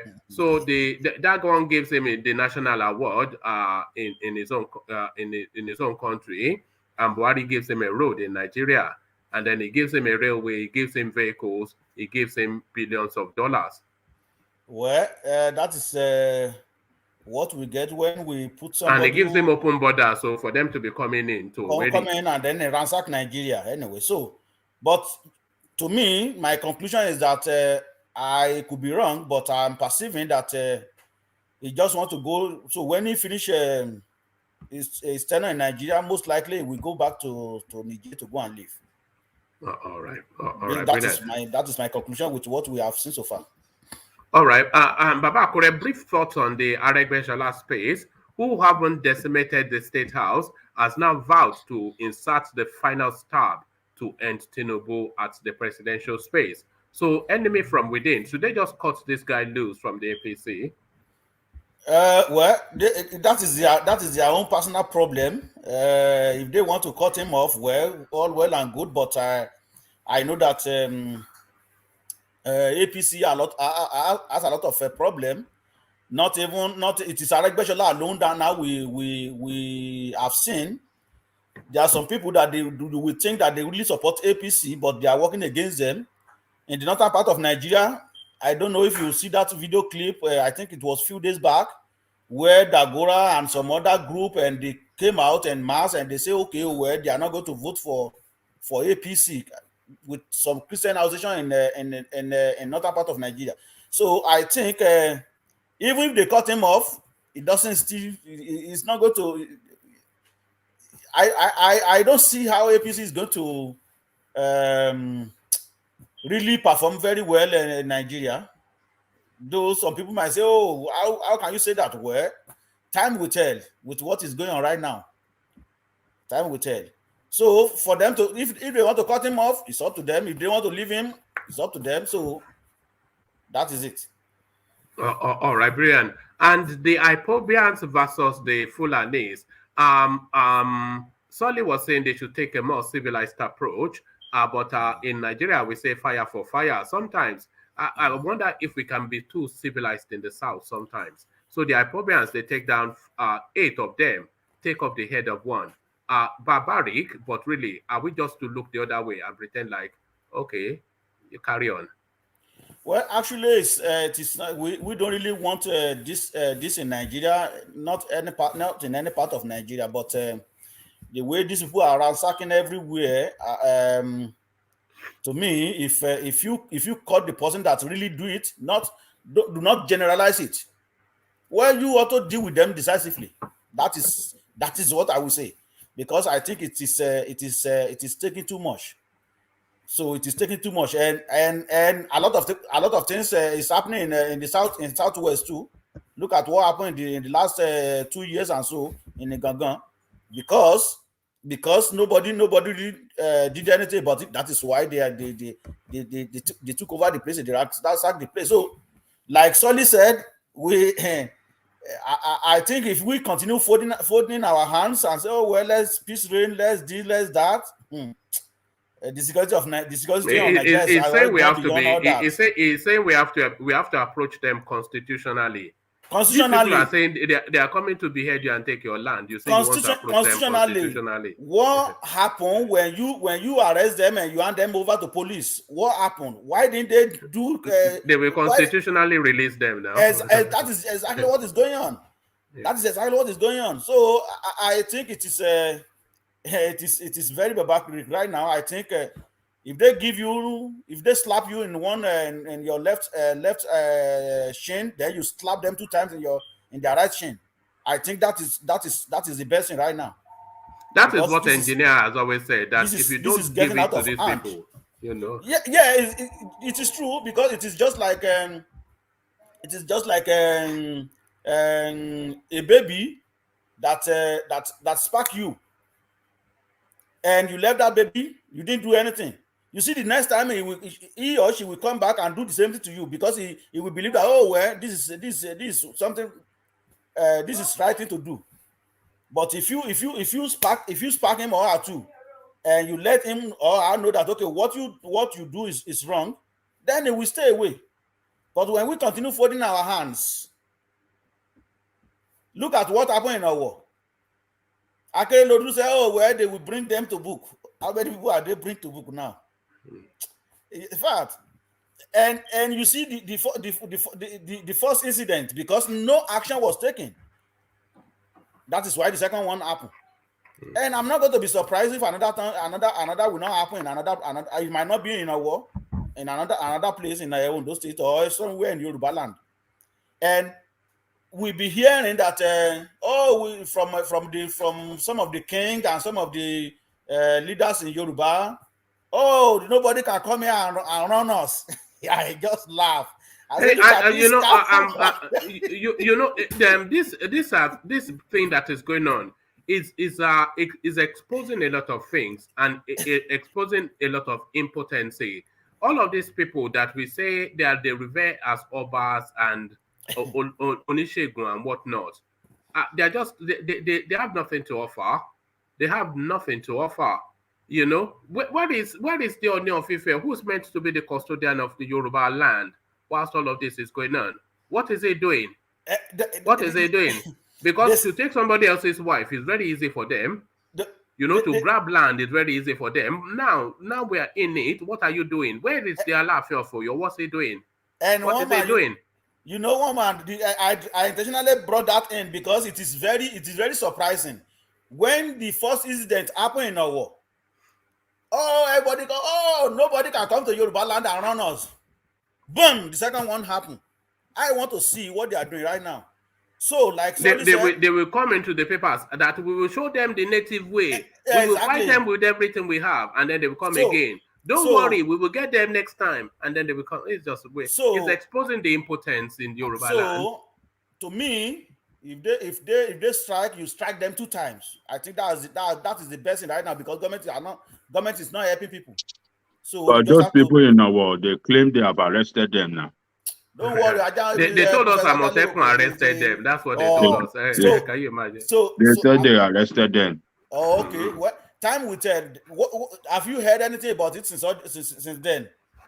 Yeah, they've arrested them now. What else do you want? They arrested them. They are taking them to court. So what do you want again? All right. Let's wait and see. You know, in terms of that arrest, what I read was that Amotekun claims they arrested them. So I just find that just somewhat ludicrous that Amotekun arrested them. Well, maybe they might use black magic. Yes, Kanoko. because what does Amotekun have? Double barrel. They want to use to face somebody who have AK-47. In fact, the point is that every region should put themselves together because Nnamdi Kanu and Igboho, they be saying this because every single time we have to mention these people. They be saying this thing for a very long time. They believe, these people are just stupid. They are so arrogant. Then we see now, and we are hearing it now. They said to us that they already take over all the bushes in Nigeria. I don't know if you watch a clip the other day about Nigeria security. I think it was yesterday I watched it, and one of the victims, right? He said that when he was in the captive of these people, all what they mentioned at that time came to pass. He said they were saying it in front of that. You see all these people that they just making noise, that they have their spy all over Nigeria. So if they want to strike anywhere, they will strike because they have everybody. In fact, they have insider that is giving them information. He said they mentioned about this issue of Kuje prison. That until when he came out, that he heard that of course break into Kuje prison. He said when he was there, one of these people that was abducted in the Kaduna Abuja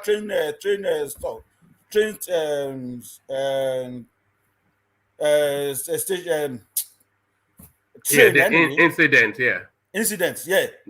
So the guy is from I think he's from Kaduna State. He's a professor in one of the universities in another part of Nigeria. As a matter of fact, he said they even made him as a doctor because he had a degree in medical science or something like that nature. He said he was the person that is treating these people in the bush there.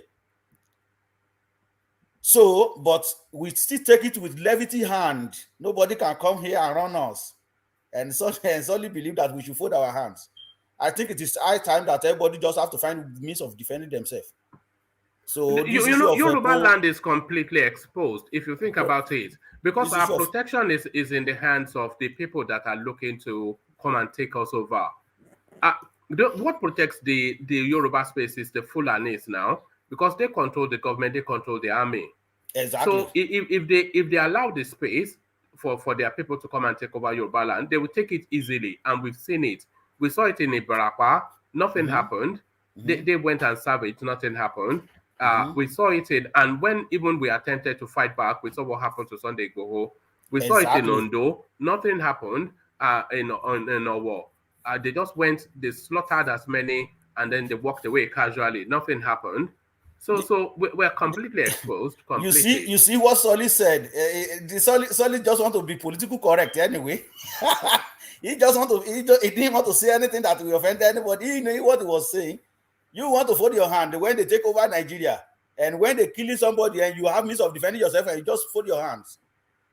What we are good at in Yoruba land is chest beating. We like to beat chest and make noise, you know. But to me, I still believe that there are some people that can really fight for Yoruba, and it is just because of what is going on, the way our society, they don't have backing, they don't have support.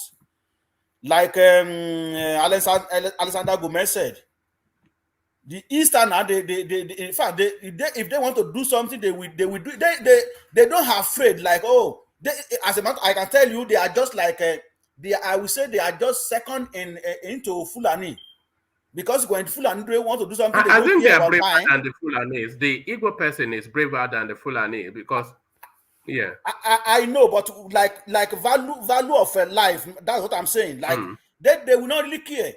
They will prefer to die for that cause, but not Yoruba.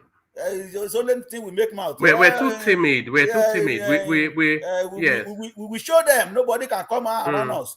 And boy, hey, one man. Have you ever seen two Yoruba people fighting? They will say, "I will punch you. I will punch you. I will hit you. I will hit you. I will push you. I will push you." Nobody will do anything. Or they are waiting for somebody to come and separate them. This is what they do now. Exactly. So I will punch you. I will like punch Alexander you. said, ESN can take it. I don't have doubt in my mind. In fact, Igbo can take care of themselves, because with what I saw in the Biafra war, because I always watch that documentary sometimes when I just feel like, let me just see how these people really, with what they've done at that time compared to what they can do right now.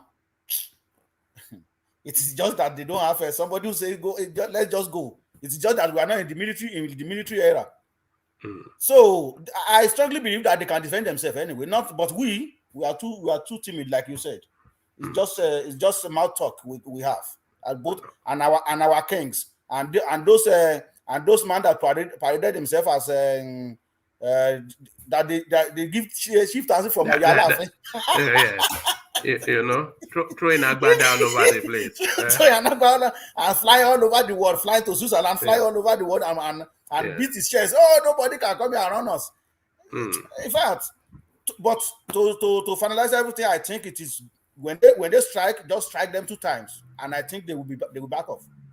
All right, brilliant. So, Baba Kure, 4 times. Let me go on from you to Ovie, who's also with us in the conversation. So, Ovie, you're up next, and to the space then, Malam Buhari, who's robbing Esau to pay Paul, but then, of course, rightly so. You know, if you see somebody that you can take advantage of, why not? So, Nigerian resources, if you are looking for it, just go to Niamey, Niger Republic capital. Here, of course, the highest honored citizen of that country. Buhari then stealing from the Niger Delta to give to the Fulanis. What says you? Good morning, everyone. Good morning. In the words of Chief Lucky Philip Dube, say, the arguments and the one that take it. And I think he went ahead to say, you know, how the rich man feel when they see the poor man suffering. I mean, as a pro-African, as a Pan-African, if somebody believe in the unity of Africa, I don't see anything that isn't done within the communities of Africa. I don't see anything wrong with that. You know, it's yes, I think people are hungry because of the current situation of the country. Well, I mean, it's 1.4 billion. Will 1.4 billion change the situation of the country as it is now? The question is no. So if they are extending hand to you know, a neighboring country, be it Niger, be it Cameroon, be it Togo, be it Ghana, be it South Africa, be it Kenya. And it's a welcome development. It's our responsibility to as a member of the Committee of Nations to do that. So I welcome any handout within any African nation, either we are receiving or we are giving. I think it's a welcome development. To your own disadvantage. What is 1.4 million going to do to our economy or the security at this point? One man. What do you mean? 1.4 billion would do a lot of things in a lot of states. Like what? Like give it to me, maybe. Give it to individual, maybe. But what is it going to do? Is it going to change me around over that? It's going to change. It will certainly change a lot of communities for the better. Nigeria is lacking in everything. Nigeria is lacking in every single thing. Can we calculate? Sorry, can we calculate that to 1.40 billion naira into US dollar, please, so that you really know that less than $2 million. Okay, so you think $2 million is just a shaky change? It's not less than $2 million, so it's over $2 billion. We find ourselves right now. Not over. Where one of our account is just over $300,000.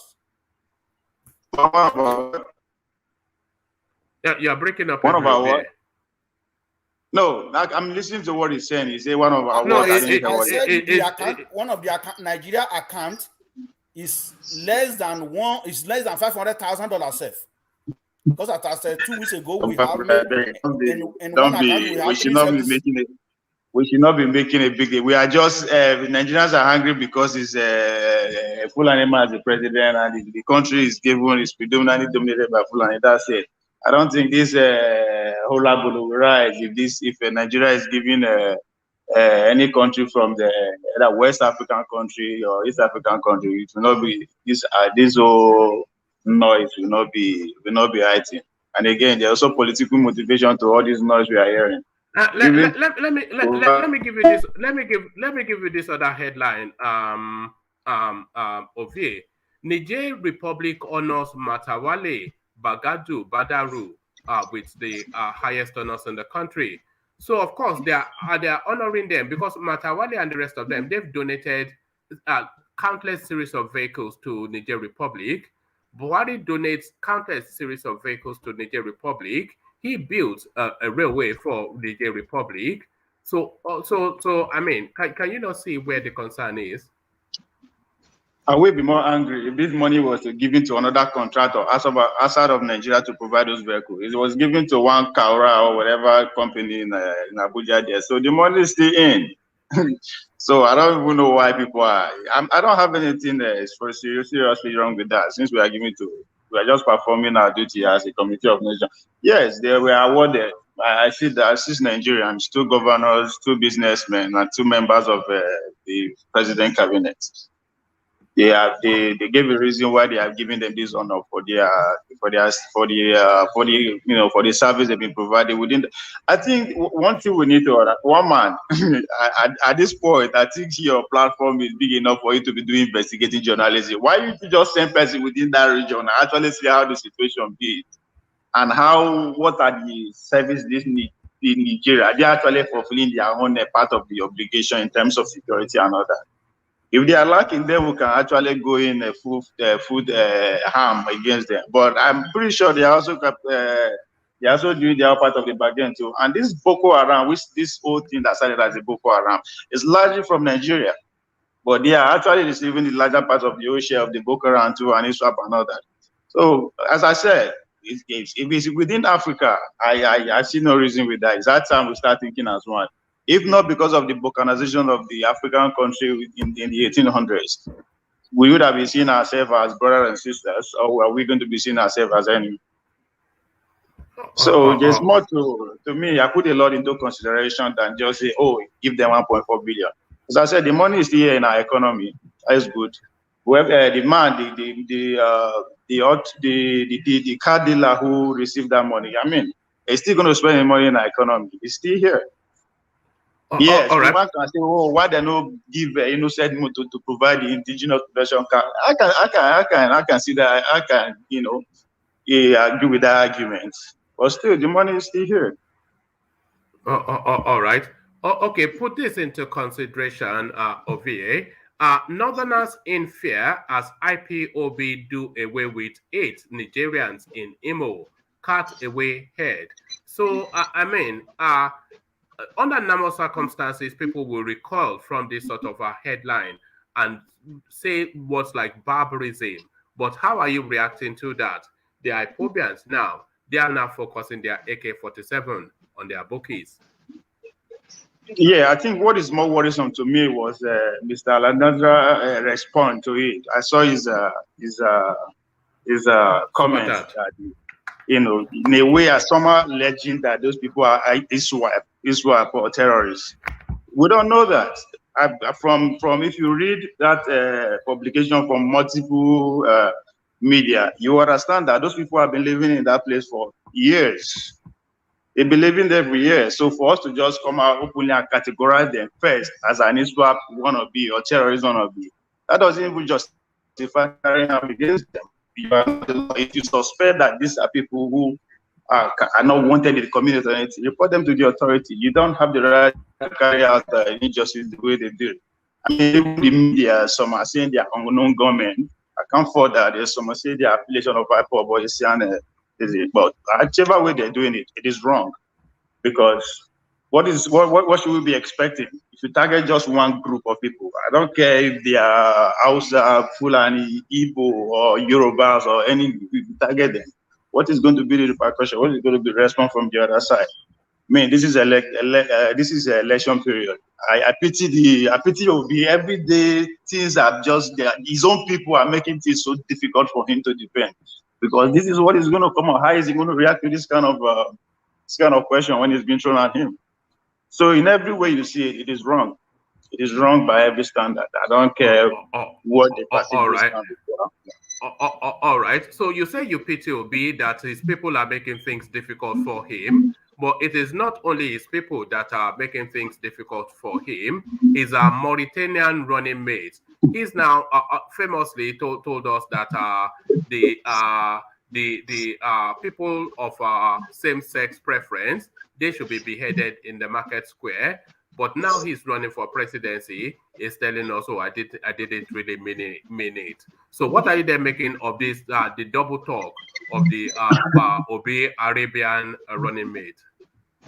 I mean, it's going to be interesting now as time as it is unfold, because it's going to come up in a even more interesting way. When I remember, was it 2 or 3 weeks ago when Reno Omokri actually, broke it out via Twitter, and of course, the obedient went crazy. He went direct and started hammering. I said, you guys should forget the messenger, focus on the content. This man said it.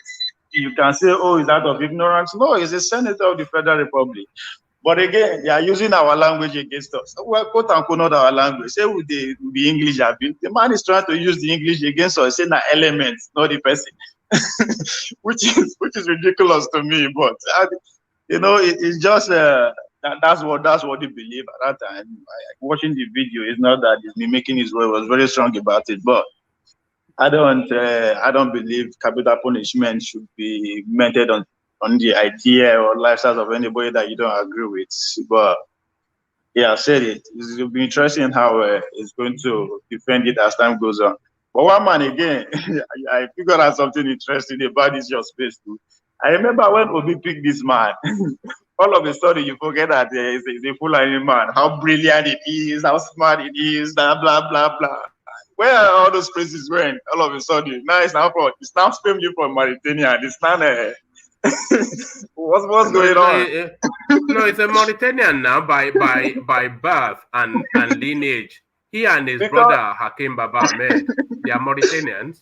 But I was shocked when you were praising him when he got picked. You said, wow, this is a young, intelligent man. He's not he's very smart, he's educated, he's all that. But all of a sudden, all those praises went out the window. Do you know why? Do you know why? Because Buhari has shown us what a first-generation Nigerian will do when they get that kind of office. So if you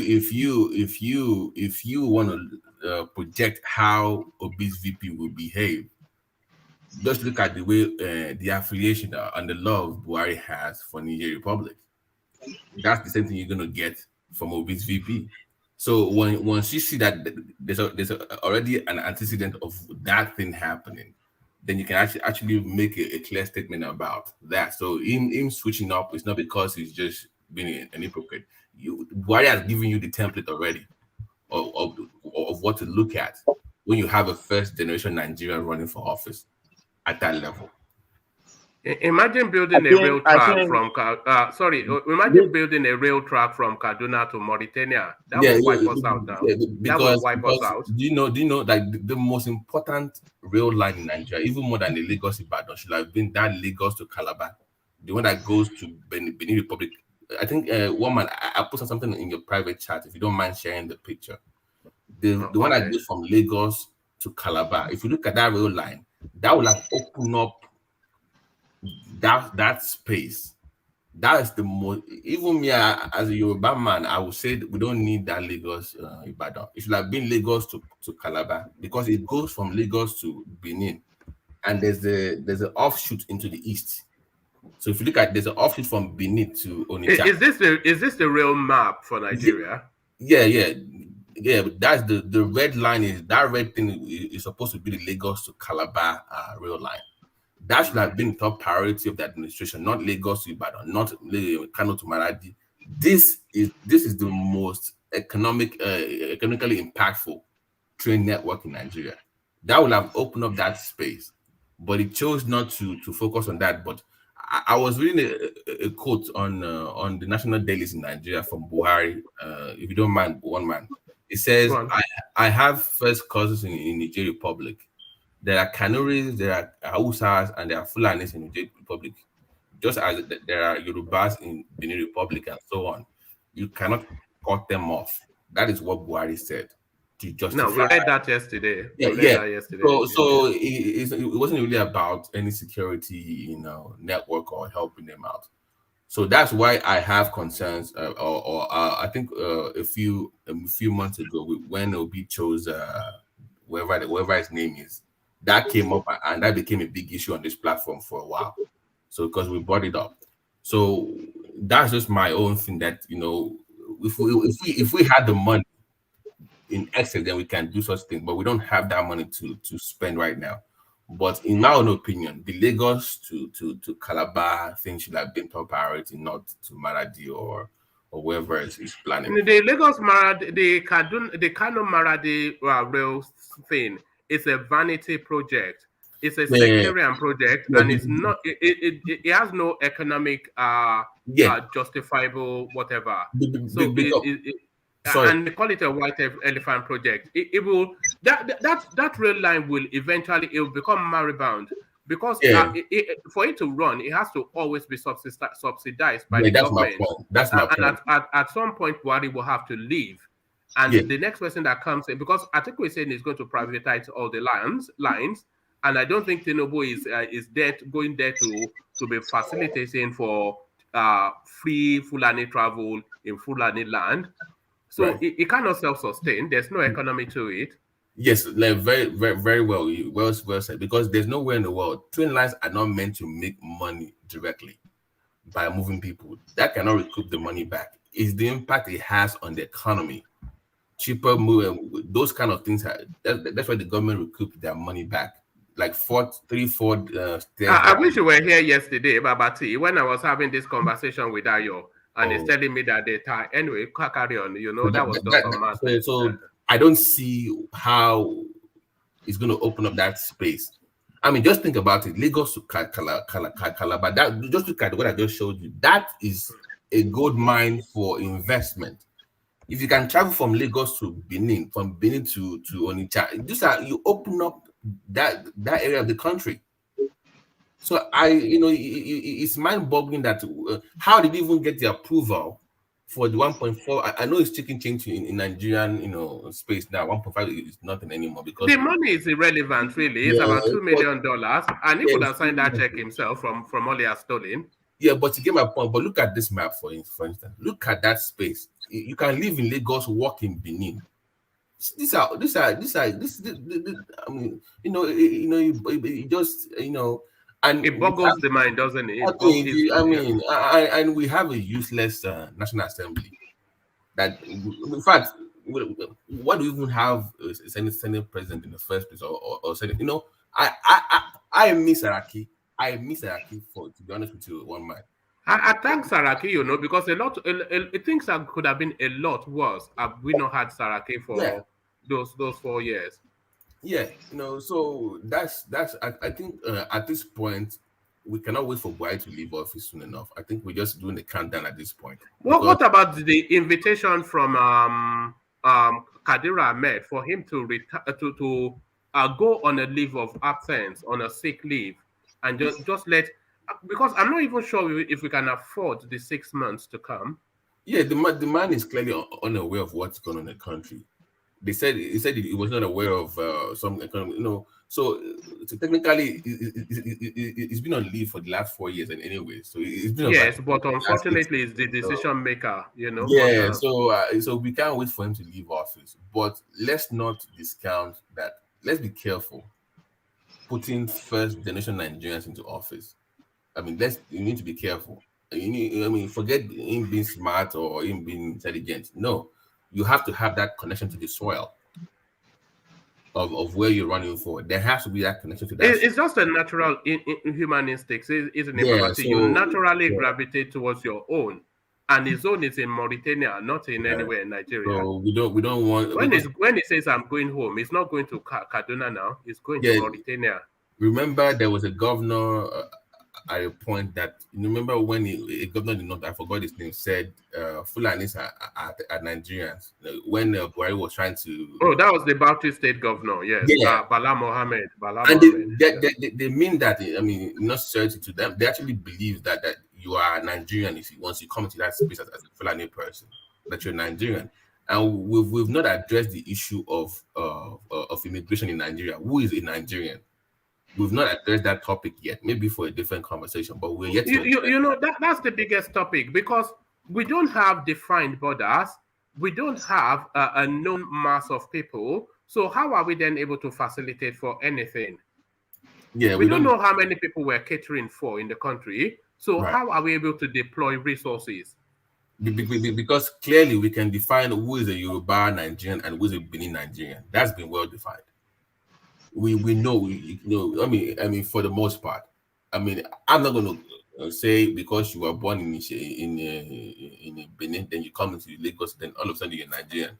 Even though we are Yorubas, I will still make that clear distinction. But up north, they don't have that. Do you think this thing will naturally implode the way that country is going? We are sitting on the gunfight. As we move towards the election, it's going to get more difficult in terms of the security challenges for that country. And because with the narrative from the southeast, them already slaughtering these Abokis, so they are not waiting anymore to be killed in their sleep. They are at least putting up somewhat of a fight. And you know what will happen, right? The Abokis will come back, and it will be a free for all. And your Buhari will be there just watching and will not do it as usual. It will send another Python dance, but I don't think Python dance will do it this time around. Yeah, no, we've gone beyond Python dance at this point. I think that we should be more concerned about the major cities now. This has gone beyond the small towns. I think we might see attacks in major cities in the country as we come close to 2023. That's my own worry. So, but we don't have a present technical at this point. It's mind-boggling sometimes when I think about it. It's quite unfortunate. One man. All right, brilliant. Well put. So always well put, Babati. So Babati, who joins us, haven't taken a moment off. So that's Babati, of course. Babati, the prince is a prince. So Ovie, let me go from you to Vin for reasons. No. Let me finish what I was saying before Babati just come and because that was what happened to you yesterday when Babati, do you listen to yourself when you talk at times? You know, I look forward to a borderless continent. All this border is bullshit. I look forward to a day that there will be a train that crisscross every part of the Africa, from your village to Mombasa, from Lagos to Harare. I look forward to that day. And if this is the beginning, from going like Kano to Maradi, so good initiative. Can you allow me to talk, please? You have your time. You understand? I'm making this point because I don't just petition myself on headlines. I read wide, so I understand why you see my point as very odd. Go study. With the pride that says we should civilize it, not civilize it, not. We the Southerners should read wide, so that we not just going to make the same point every day. So I understand why you see my point and you want to jump on it, even though you know good. Correlate with my point. We they accuse, we are suspecting Buhari, or we they say they paid for him people. Don't you think that is the same belief that the rest of Nigeria have between the OB and the Biafrans? That if we eventually give him this power, that is going to be focusing on making sure the Biafrans are satisfied or go away? Do you ever think that? Don't be only us get ability to receive Buhari the way they do things as wrong. Just like what Soli was trying to say about the execution space in what happened in Himo. We should treat them with, don't attack violence with violence. I think I'm paraphrasing, that is where you are doing to. You say, oh, Buhari is focused with the fear, that's why no one give Mauritanians or whatever. Don't you think with the Nigerians, we are saying, come 2023, no Biafra, no Oduduwa may be our president because of that same reason that you are pointing at? People say if they point one finger, four are pointing at you. So be robust in your take on all this. Don't just agree the whole Buhari is feeding his people, and if Dirty come is going to do the same thing. Guess what? If we give any Igbo man presidency or any Yoruba man presidency, the same thing is going to happen to the Oduduwas and to the Biafrans. Have you ever think of that? So in as far as you disagree with how this man is running the country, fine, but find a more robust and intelligent to put it. Because we all come from, all of us get tribe. And that is the biggest problem. I fought the Oduduwa movement and the Biafra movement. Ability for you guys to separate this man and his APC government from the rest of the Fulani ethnic and the rest of the Northern is our biggest downfall. Are we not seeing that? That's why come 2023, the identity is going to define the election from that day. I mean, can we just one day just focus on the man and the party?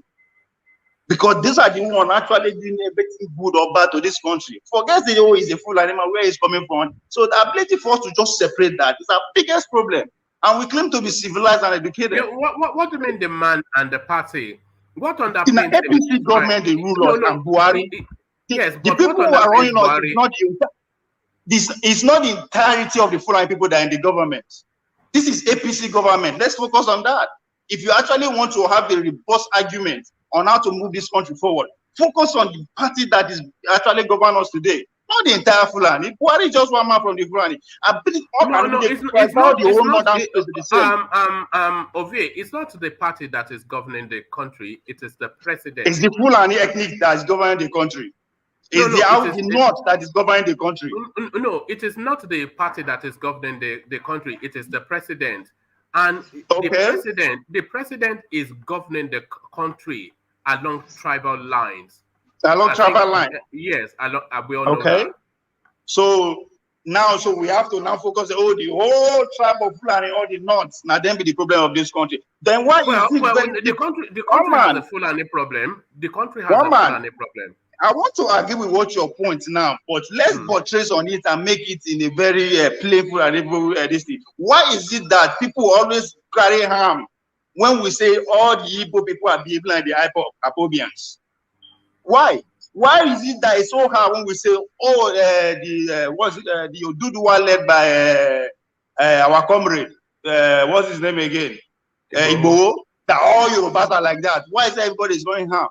Because it's not fair, you know that. It is not. That's not how to. That's not what I mean. It's not fair. It's not fair. It's totally different from it is not true. There is always a consequence when you are approaching issues like that. There's always a consequence, and you are the minority side. You were here yesterday. You were here yesterday, Ovie, when we were discussing the Ipobian space with Celebis and her friend and yourself as well. And what we were saying, or what I was saying, and what the conversation was around was that the IPOB as an institution is different from the IPOB as an ideology, which is wrapped around the Biafran narrative. And a lot of the Easterners, they rhyme with the Biafran narrative. So the Oduduwa space, a lot of Yorubas, I want Yoruba nation. I don't know a Yoruba person that doesn't want Yoruba nation. Of course, you want it. Who wants to be around smelly people like the Malams and the Igbos? We don't want that, you know. So, but this is where we find ourselves. One man. Again, you are training the same line. That is, see, a new person is coming to this government, and we are sending this kind of narrative.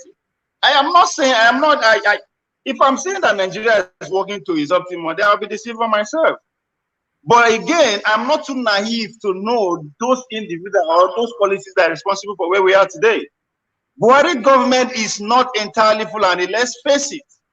Somebody was referring to the one man. Even BA asks a question, he doesn't even know how they pass all this Buhari, everything that Buhari is going through. The Nigerian National Assembly is not entirely Fulani people. But how come everybody is agreeing to whatever he requests? Me and you have a representative in that house. We thought it's their role. You are giving credit to Saraki for actually standing against and upholding his own constitutional right and saying no to some of the Buhari antics. What about, is it only Saraki that we have in the National Assembly that is not Fulani? The man that is representing you and me, are they Fulani? No. We are educated and civilized. Life act as one. If not, we are not going anywhere. Fulani is not the only person in the National Assembly that's supposed to be holding this president responsible. Every state in that country has at least 2-3 senators in that place that can actually say no to this. How many people actually stand up and say no to what is going on? Are they all Fulani? Ovie, it's not about how many people stand up and say no. It is what weight that no can carry. So you can say no all you like, but in a space that the majority vote carries the sway. So now a lot of people say no. Yeah, so a lot of people say no. Now you are not agree with me that the problem is the system that we are practicing. It has nothing to do with one tribe. Good luck was there. What is the difference? A passenger for everybody that's calling, but we was there. What is the difference? What did he do? What is the difference between a passenger time and this time? Oduduwa were everywhere. Dismantle every individual they can come across in Lagos and the Western region. Dudu a passenger. Did we cause that the entire Yoruba are misbehaving? No. All right. Ovie, unfortunately, this space that you've opened up is bigger than this time slot. Now you come with lie now. Yeah, coming with lies now. Which lie? Oduduwa did not terrorize people. OPC, sorry, OPC. OPC did not terrorize people. I was living in Lagos then. Was he not a passenger that dealt with OPC in Lagos? What are you talking about? Is your president dealing with the Fulani herdsmen? Gani Fahimi spent about 3 or 4 years in jail under this thing. What did the passenger do to the OPC? He silent OPC. He did what? He crushed OPC. Can you give detail of that crush? Because that's a political statement. No, I don't need. If you don't know, you don't know. Just say you don't know. I'm not going into I lived in Lagos at that time. I was not busy at a book now, and I lived in Lagos. When Passenger was the president, I was in Nigeria. He crushed APC. He picked up the leader of OPC, who was Gani Fahimi. He put him in jail for. He crushed APC. I'm not going into that argument with you. Gani Adam is the Oran Akankan for. Abi, he crushed APC. Gani Adam is the Oran Akankan for that you guys respect today. Is he not the leader of OPC? How did he crush APC? OPC. Come on, man. We are living in this country. So every government that comes has one fault or the other. That is to tell you, our critics, we are not. Just leave him alone. Let him say. We are not helping the Nigerian space. Listen, lie and stuff like. We are not helping the Nigerian space. If we cannot just, for we to claim that we are civilized, that's my point now. We are too educated and too civilized, but we cannot take our eye from the entire tribe of the person who is in the government. Why? So what is the aim of our education and civilization, for God's sake, if we actually are? Anytime I say Biafra will never become a Biafra, or an Igbo man will never become a president of Nigeria, I was a guy will be stupid. I think that, but that's exactly what you guys are saying. It's the same thing. It's just because it's such your narrative. Moreover, I'm not an Igbo man, not be Hausa man, not be Yoruba man. I'm that one singular community for Nigeria where nobody knows about. So when I'm saying, what I'm saying here is not because they're affiliated. No, I'm just saying the way it is. Wait, do you know how rampant the OPC was before OBJ crushed them? Do you know how powerful they were in the Southwest? How can you say they were crushed when the leader of that dangerous movement is the most respected Yoruba people? Babati, you don't need to go. You don't need to worry. Babati, how did you crush when the leader of the man that carried that havoc is the one of the most respected king right now in the Yoruba land? How do you justify fraud? Please allow Ovie to make his point. Let's move on. Let's move on. All right. Let's go on from your view to one man. I understand there's no time. The bandits where they give king, where they give title, we all condemn it. All of us. Right. Where they crown for Casino, we all condemn it. But guess what? Gani Adam is the all-round of count for a prestigious title that Moshood Abiola had. Now they give that terrorist to hold. And it's cool. Obasanjo crushed them. So OPC come on, man. I'm not that naive. Not be everybody will buy all this. So OPC was in Lagos only. It was not everywhere. Just Lagos. I mean, it was the whole Southwest. Anyone that does not buy into what they are saying has been dismantled. Come on, man. All right, no. Thank you. Thank you. What you're talking about? Maybe you should listen to yourself next time. Okay. Listen to yourself. It's very rare that Ovie knows what he's talking about. No, it's just because I'm not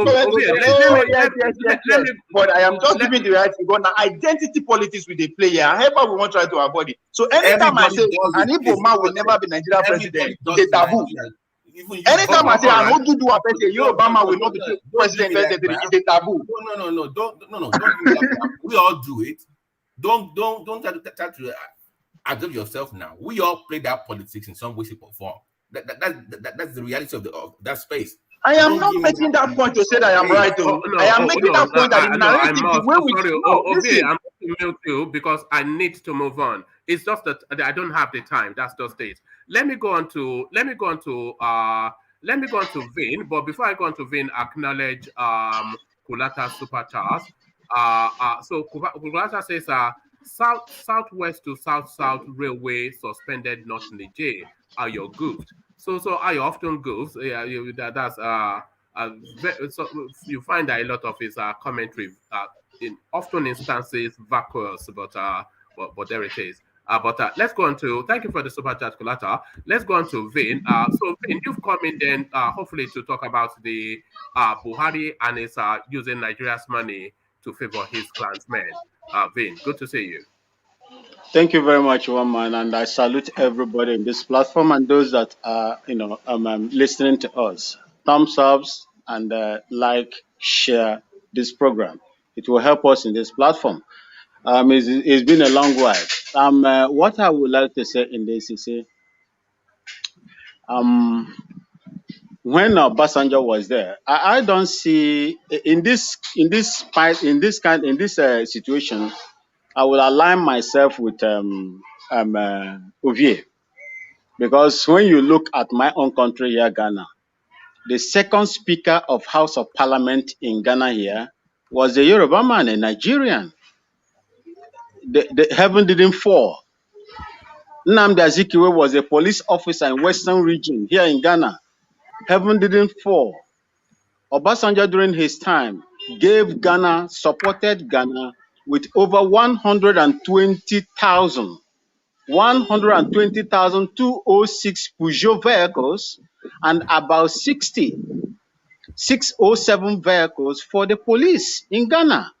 Even when we were celebrating Ghana at 50, I think 2008 or thereabout, Obasanjo gave us some, tankers of crude oil to support us.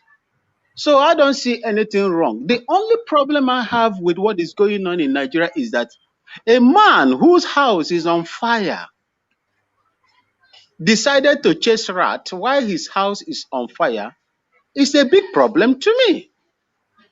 It is a big problem to me. 1.4 or 5 billion naira is enough to buy, let me say,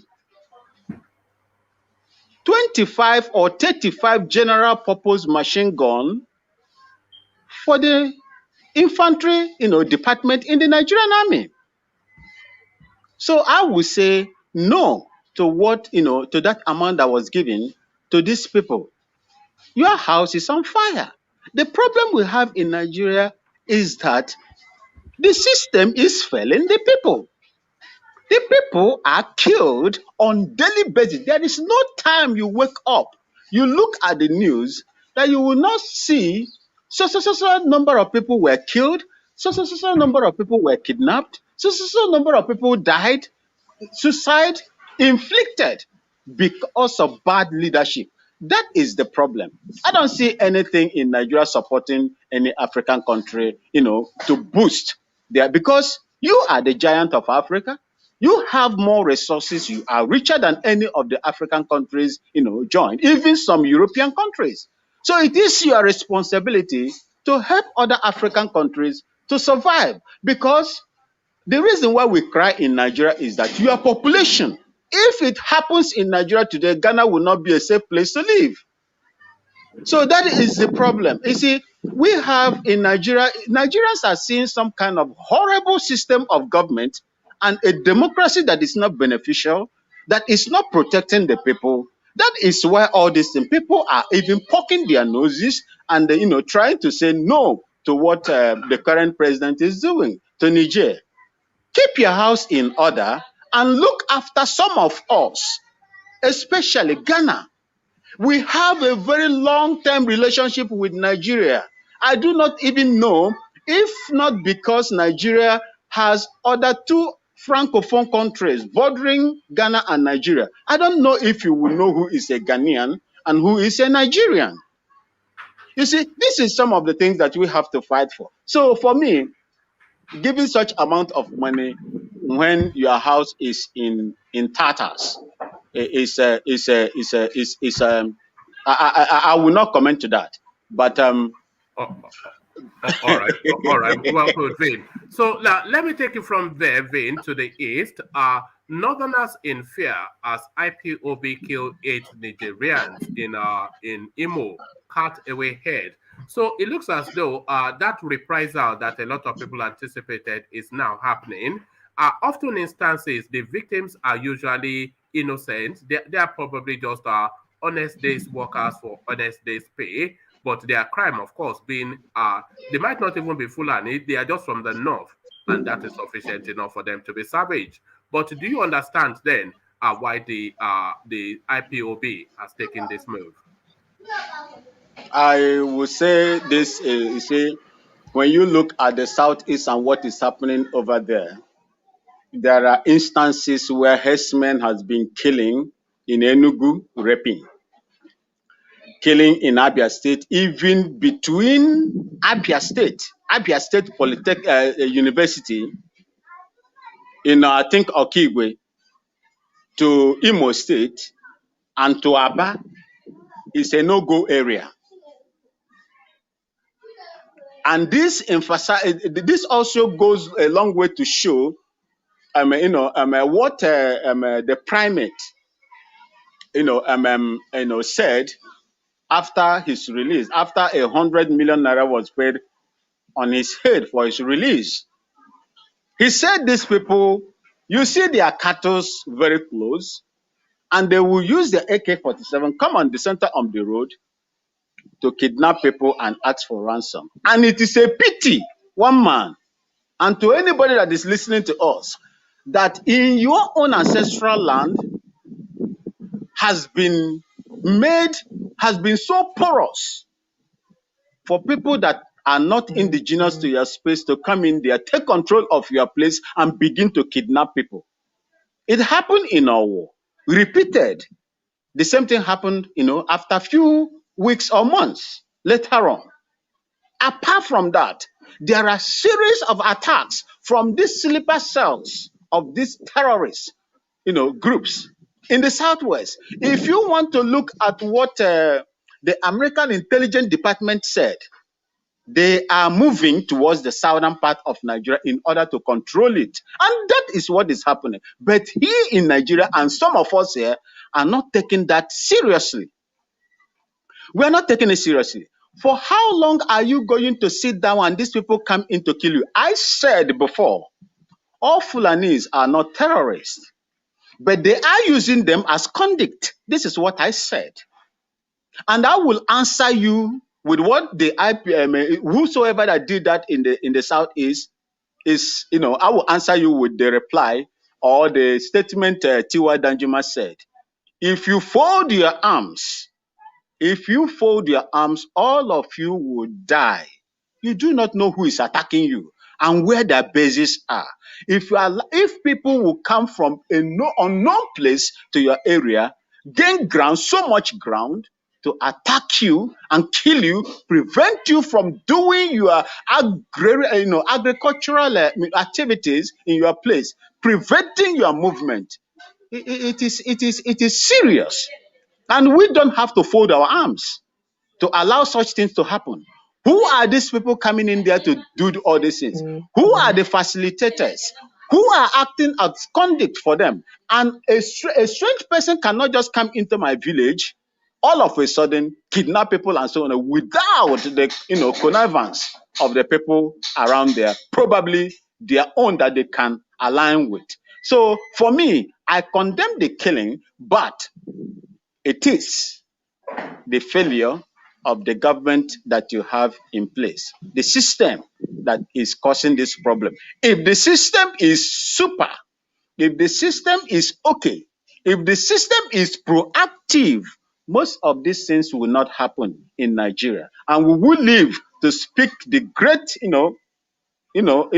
power of that country that I used to know, but it is no more. If foreigners will enter into your place, one man, take over your place and begin to kidnap people, come into my mother's place, take over the space and begin to kidnap people, then what do you want the people to do?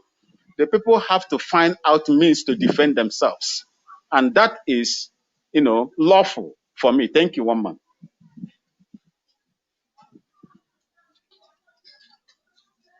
I keep doing that. So yes, there's nothing to disagree with in what you said, Vin. Naturally, you will recoil from this sort of behavior. But if you look at the backdrop to this incident, then what choice do the people have? The people get arrested, they get released, and then the people who gave them up, they lock them up, and they go back into the forest and they continue this activity. There is absolutely no defense for the people. So they have two options. Either just lie down and be slaughtered, or do whatever you can just to at least, it's better. They say it's better to die on your feet than to live on your knees. So better Exactly. to die on your feet than to live on your knees. And I think the Easterners, they have no history of living on their knees. So there it is. Thank you, Vin. So 4-time Vin, let me go on from you to Aristotle, who seems to be a new name that's joined us. So Aristotle, are you ready to go? Aristotle, unmute yourself. All right, we don't appear to have Aristotle. So let's go on from Aristotle to Ajanle Koko. So Ajanle Koko, are you ready to go? Yeah, woman. All right, brilliant. So Ajanle Koko to the space then. A lot of people don't seem to have a lot of problem with Buhari gifting the resources of Nigeria to Niger Republic. It is part of Pan-Africanism, they say. So are you a Pan-Africanist, Ajanle Koko? Well, I'm a Yoruba man first, before being a Nigerian African. So Woman, let me say good morning, afternoon, evening to our listeners around the world, wherever they are. And if you please click on the like button, share, and subscribe. Look, one man, according to the information released by the finance minister, he said they gave them that money for their security. I mean, for the security of Niger, as it relates to us. As it relates to us. So, is it wrong to give military aid, financial aid, or material aid, or whatsoever to another country? No, it is not wrong.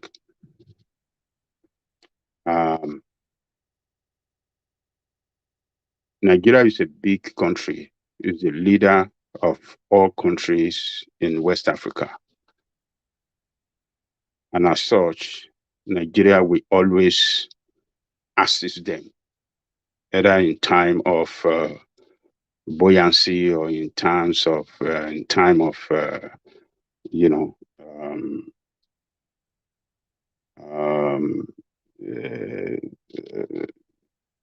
in terms of buoyancy or in terms of maybe when we are not buoyant.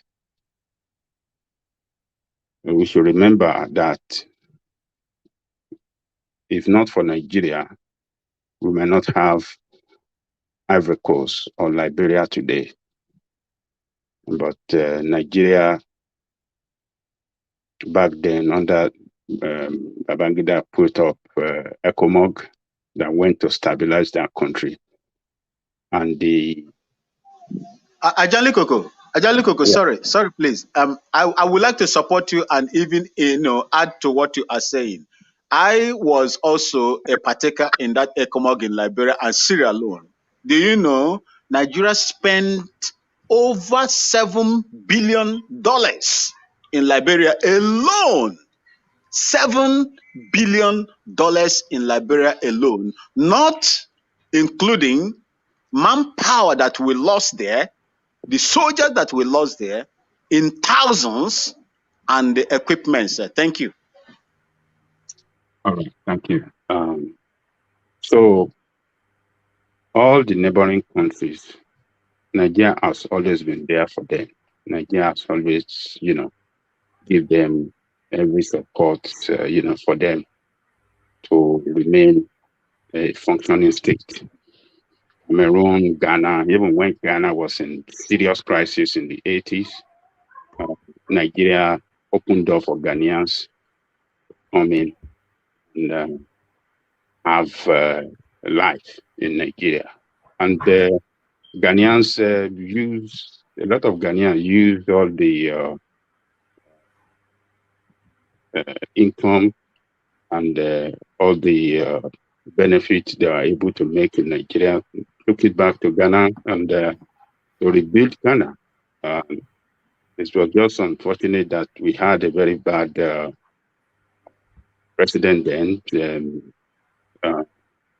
Shagari, and politicians, just as they are today, that uses for one reason or the other to,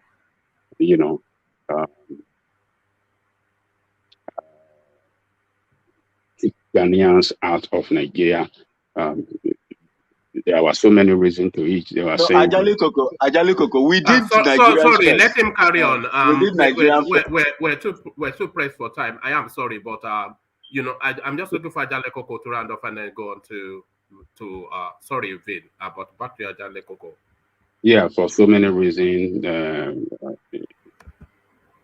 the crime rate was increased, and that was attributed to some Ghanaians that were acting funny, and so many reasons. But Ghanaians were able to contribute a lot to the development of Nigeria. I mean, areas of education. We had a lot of them as teachers in school and many places in other, sectors that, they contributed well to the development of Nigeria.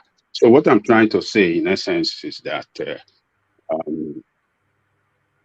Nigeria cannot leave the neighboring country alone to go down. When it's very clear to Nigerian state that they can assist them to stand up, because the problem in Niger, whether we like it or not, contributes to the insecurity we have in Nigeria. A lot of terrorists are coming from Niger, from Chad, into Nigeria. That country is almost like a failed state. The insecurity in that country, in some part of that country, was very alarming as well. So if Nigeria is giving them money, for security of that country as it relates to us, I think I don't see anything bad in it. But the only problem why we are discussing it, why some of us are making it as issue, is because we have problem at home too. We have a lot of our people in IDP camp, for example, in Benue, which with a population of 7 million, 2 million Benuans are in IDP camp. That is like 1/3 of the population of that state in IDP camp. Those people need more assistance. They need more money, to keep them alive and to keep them alive and see a way they can return them back to their homeland. So it's just unfortunate that we find ourselves in a situation that we are not financially buoyant as we used to be during the Babangida time and in the past. So we are broke as well. And to see the president giving them money, it looks so outrageous to people. And it looks as if Buhari is giving this fund to Niger because Niger is a ancestral homeland. So but there's nothing wrong in helping our neighbor, so in terms of security and in other areas, because other countries around the world, European Union, United States, they are helping us as well to sustain us in so many areas, defense and in other areas. So helping others, there's nothing wrong in it. But the timing, because we are going through a very bad situation, we're a broke nation. So that is why our people are looking at it and see if it's very bad. So one man, the timing is just what is wrong in there. There's nothing wrong in assisting our neighboring countries. All right, thank you, Ajanle Koko. So, Ajanle Koko, a brief commentary on the eastern space. 8 people taken down, 8 northerners taken down by the attribution to the IPOB. So, I mean, naturally, one would want to criticize this, but then with the backdrop of what has been going on in Nigeria, a lot of people would argue to say, what other choice do they have? So now the goings on in the southeast, they take the law into their own hands. Ajanle Koko. Who are the Fulani skis? Are they the Fulani that live among the Igbo, or are they the terrorists? Who are the Fulani killed? No, I think they were just innocent people. One of they're just suya sellers, cattle dealers, people that are already. What the narrative is that they actually came in the afternoon to say hello, and they had like pleasant interactions with them there, and then in the night they came and just massacred them. So they are residents. The people killed are residents, right? That is what it would seem like. Okay, that is not good. We shouldn't be doing that to ourselves. Nigerians can live anywhere and establish their business anywhere around that country. So if these Fulanis are people that are residents in that place, they are part of the society, they are doing their, businesses without, without causing any problem in the society, and for ESN to go after them, that is not good. That is very, very, very, very bad. And, it should be totally condemned. Don't welcome that. What if some Fulani in Kano go after Igbo that are running their businesses there, go and massacre them? How would we feel in the south here, particularly Igbos? How would they feel?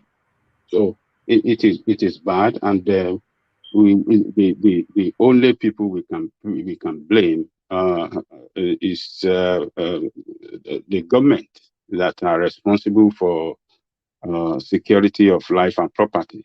But you see, all these things happen because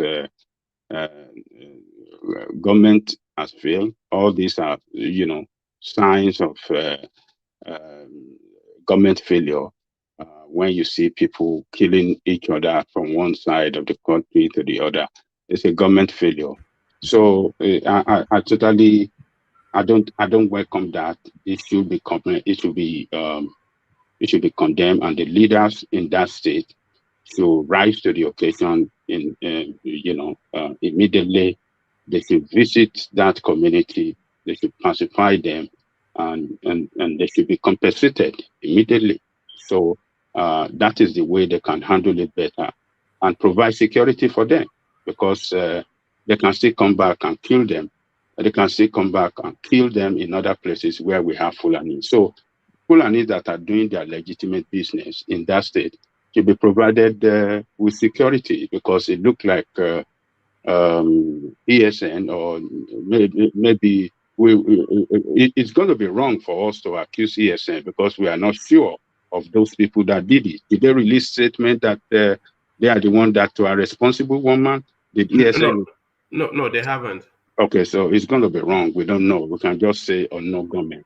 So the Fulanis living in that state, in other part of that state, it's now left for the government to provide security for them, so that that criminal gang will not go after to kill them in other part of the state. That is the way it should be. I hope the government of that state can rise up to the occasion and protect innocent Fulani, as well as innocent Igbo people in that state as well. They should do the same and provide security. Right. Yeah. All right, brilliant. Thank you, Ajane Koko. So Ajane Koko, let's go from you to Babati. So Babati, to the talking point, Buhari gifting Nigerian resources to its kith and kin across the borders. A lot of people say it's Pan-Africanism. What says you? Yeah, it has nothing to do with Pan-Africanism. And let me just make one correction to what Ovi earlier, because he was saying something in the comment section. When he said we shouldn't have any borders, what I'm saying is that African cultures, religion, and kingdoms have always had tribes. They call it Igbo Day in Yoruba. We've always had borderlines, even pre colonization. It's always been there. What I'm speaking to is that, okay, we should have that according to you, but we need to fix the security issues first before we talk about having a borderless society. And there's more that we need to discuss and solve within our own space first before discussing, having an open border. It was my point. But back to your question about Buhari, yeah, I think it has more to do with his love for his own people in Niger Republic and nothing about security. Because if it was about that, we will have seen results, and we get to see the impact of the money he's been spending on security. So I think it has more to do with his love for his own people. One man. All right, brilliant. And to the Southeasterners taking security into their own hands, but unfortunately, it looks as though innocent victims have paid the price this time around.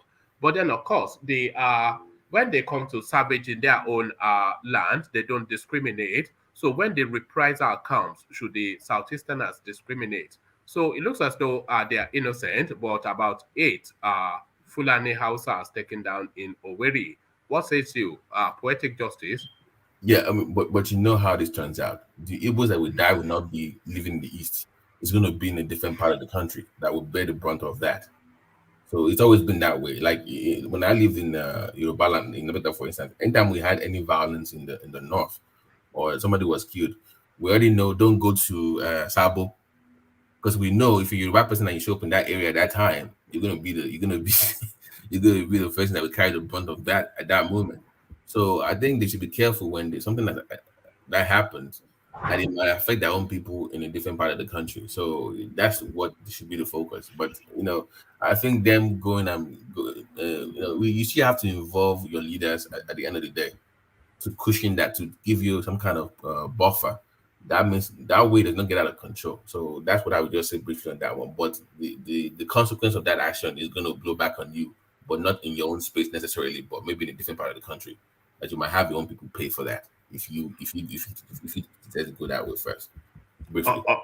All right. I support killing same-sex desires, not LGBTQ plus people. This is Dati Baba Ahmed trying to rework and walk back what he said in 2011. What are you then making then of this wordplay by the Mauritanian? To be honest with you, if he had stayed with his position or the one he had before, it would have been fine in Nigerian space. I mean, most Nigerians are anti-that anyway, so I don't think it would have done anything against him politically in terms of votes. But I think maybe internationally, maybe the optics was not looking well for his boss, so he had to modify that. But for his own people, not largely, they are in favor of doing such things, or at least some versions of it.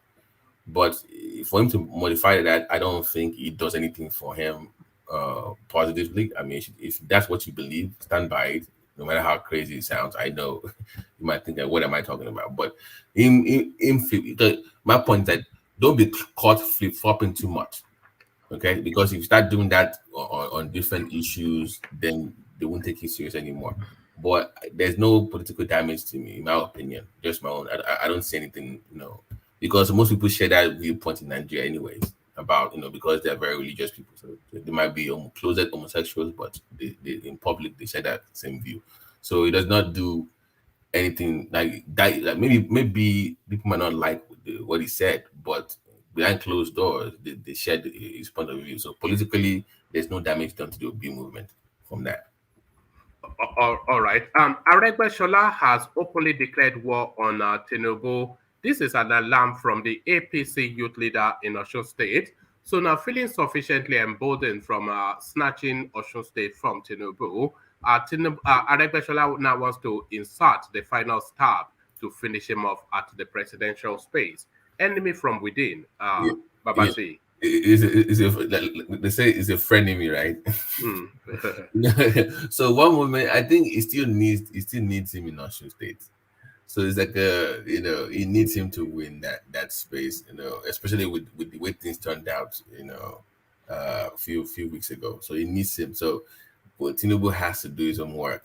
I think the former governor has nothing to lose at this point. So he has nothing to lose, to be honest. So Tinubu has to be the one to play ball with him, because he can tell him, listen, you lost the governorship. But I thought they made amends. I thought that's what I thought they made amends in the papers. I saw them holding hands during the. Remember when they had that meeting in Lagos? Right? It came there, they shook hands. Aregbesola strikes me as somewhat of a vindictive sort of a person. It doesn't strike me as somebody that makes amends until he cuts that pound of flesh off you. Yeah, maybe it was born in March. People that are born in March, they don't forgive. I was born in March, so I know. We don't forgive. Look at this guy. So you're one of them. Yeah, so I know. If we were born in March, we were very vindictive people. We did things too personal. So, but I think that politically, he still needs him to win that space. He needs him to win, and he knows that. I think that's what is happening. He knows that Tinubu needs him to win Osun State, so he has that leverage on, for especially if it becomes very, very, very close. so he can make better political deals to become relevant. I think that's what's going on right now.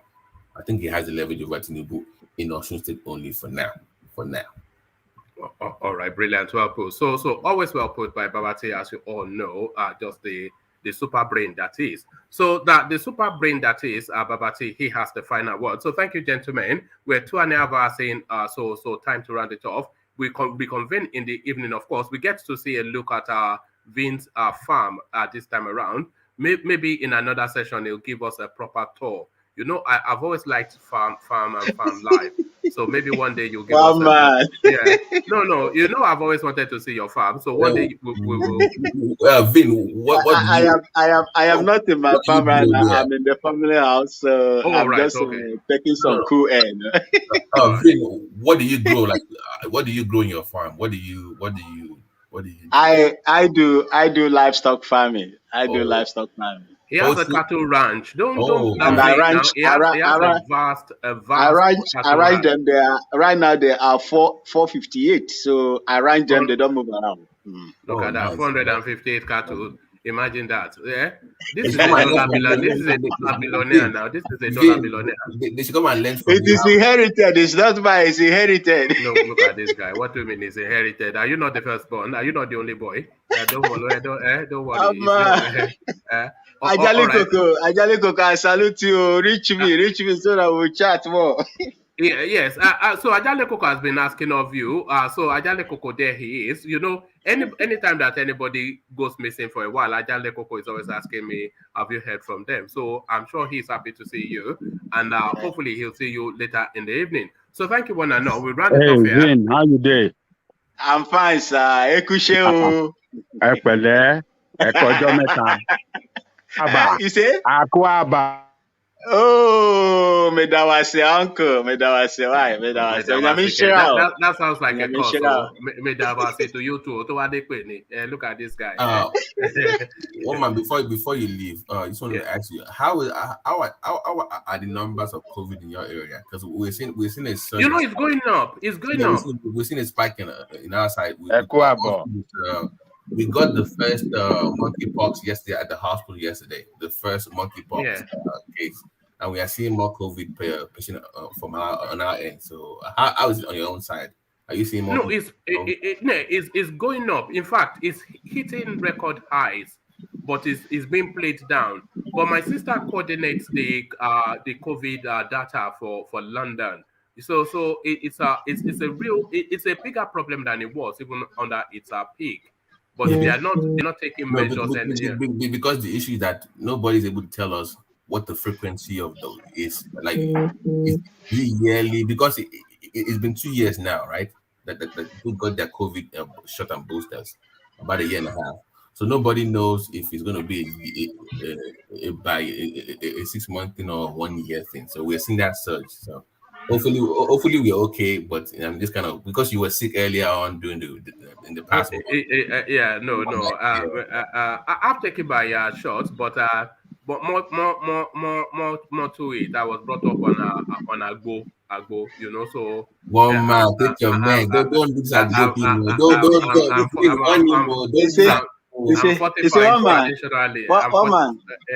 Well, man, I will advise you people that are living in this, temperate zones to be careful.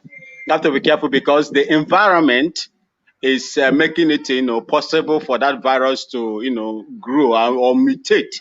If you come to Africa here, we have heat, and the heat doesn't allow it to survive here in Africa. That is why you see the number of people dying here or contacting it is very, small. But your place is very cold. So you have to be careful, my people. We need you people alive to continue all these things that we are doing. Thank you. All right, brilliant. Thank you, Vin. So thank you, Vin, and thank you, Babati, Ajanle Koko, Baba Kore, and of course the mighty Ovie. So we reconvene in the evening, but here I say peace. Thank you, everyone. Thank you all.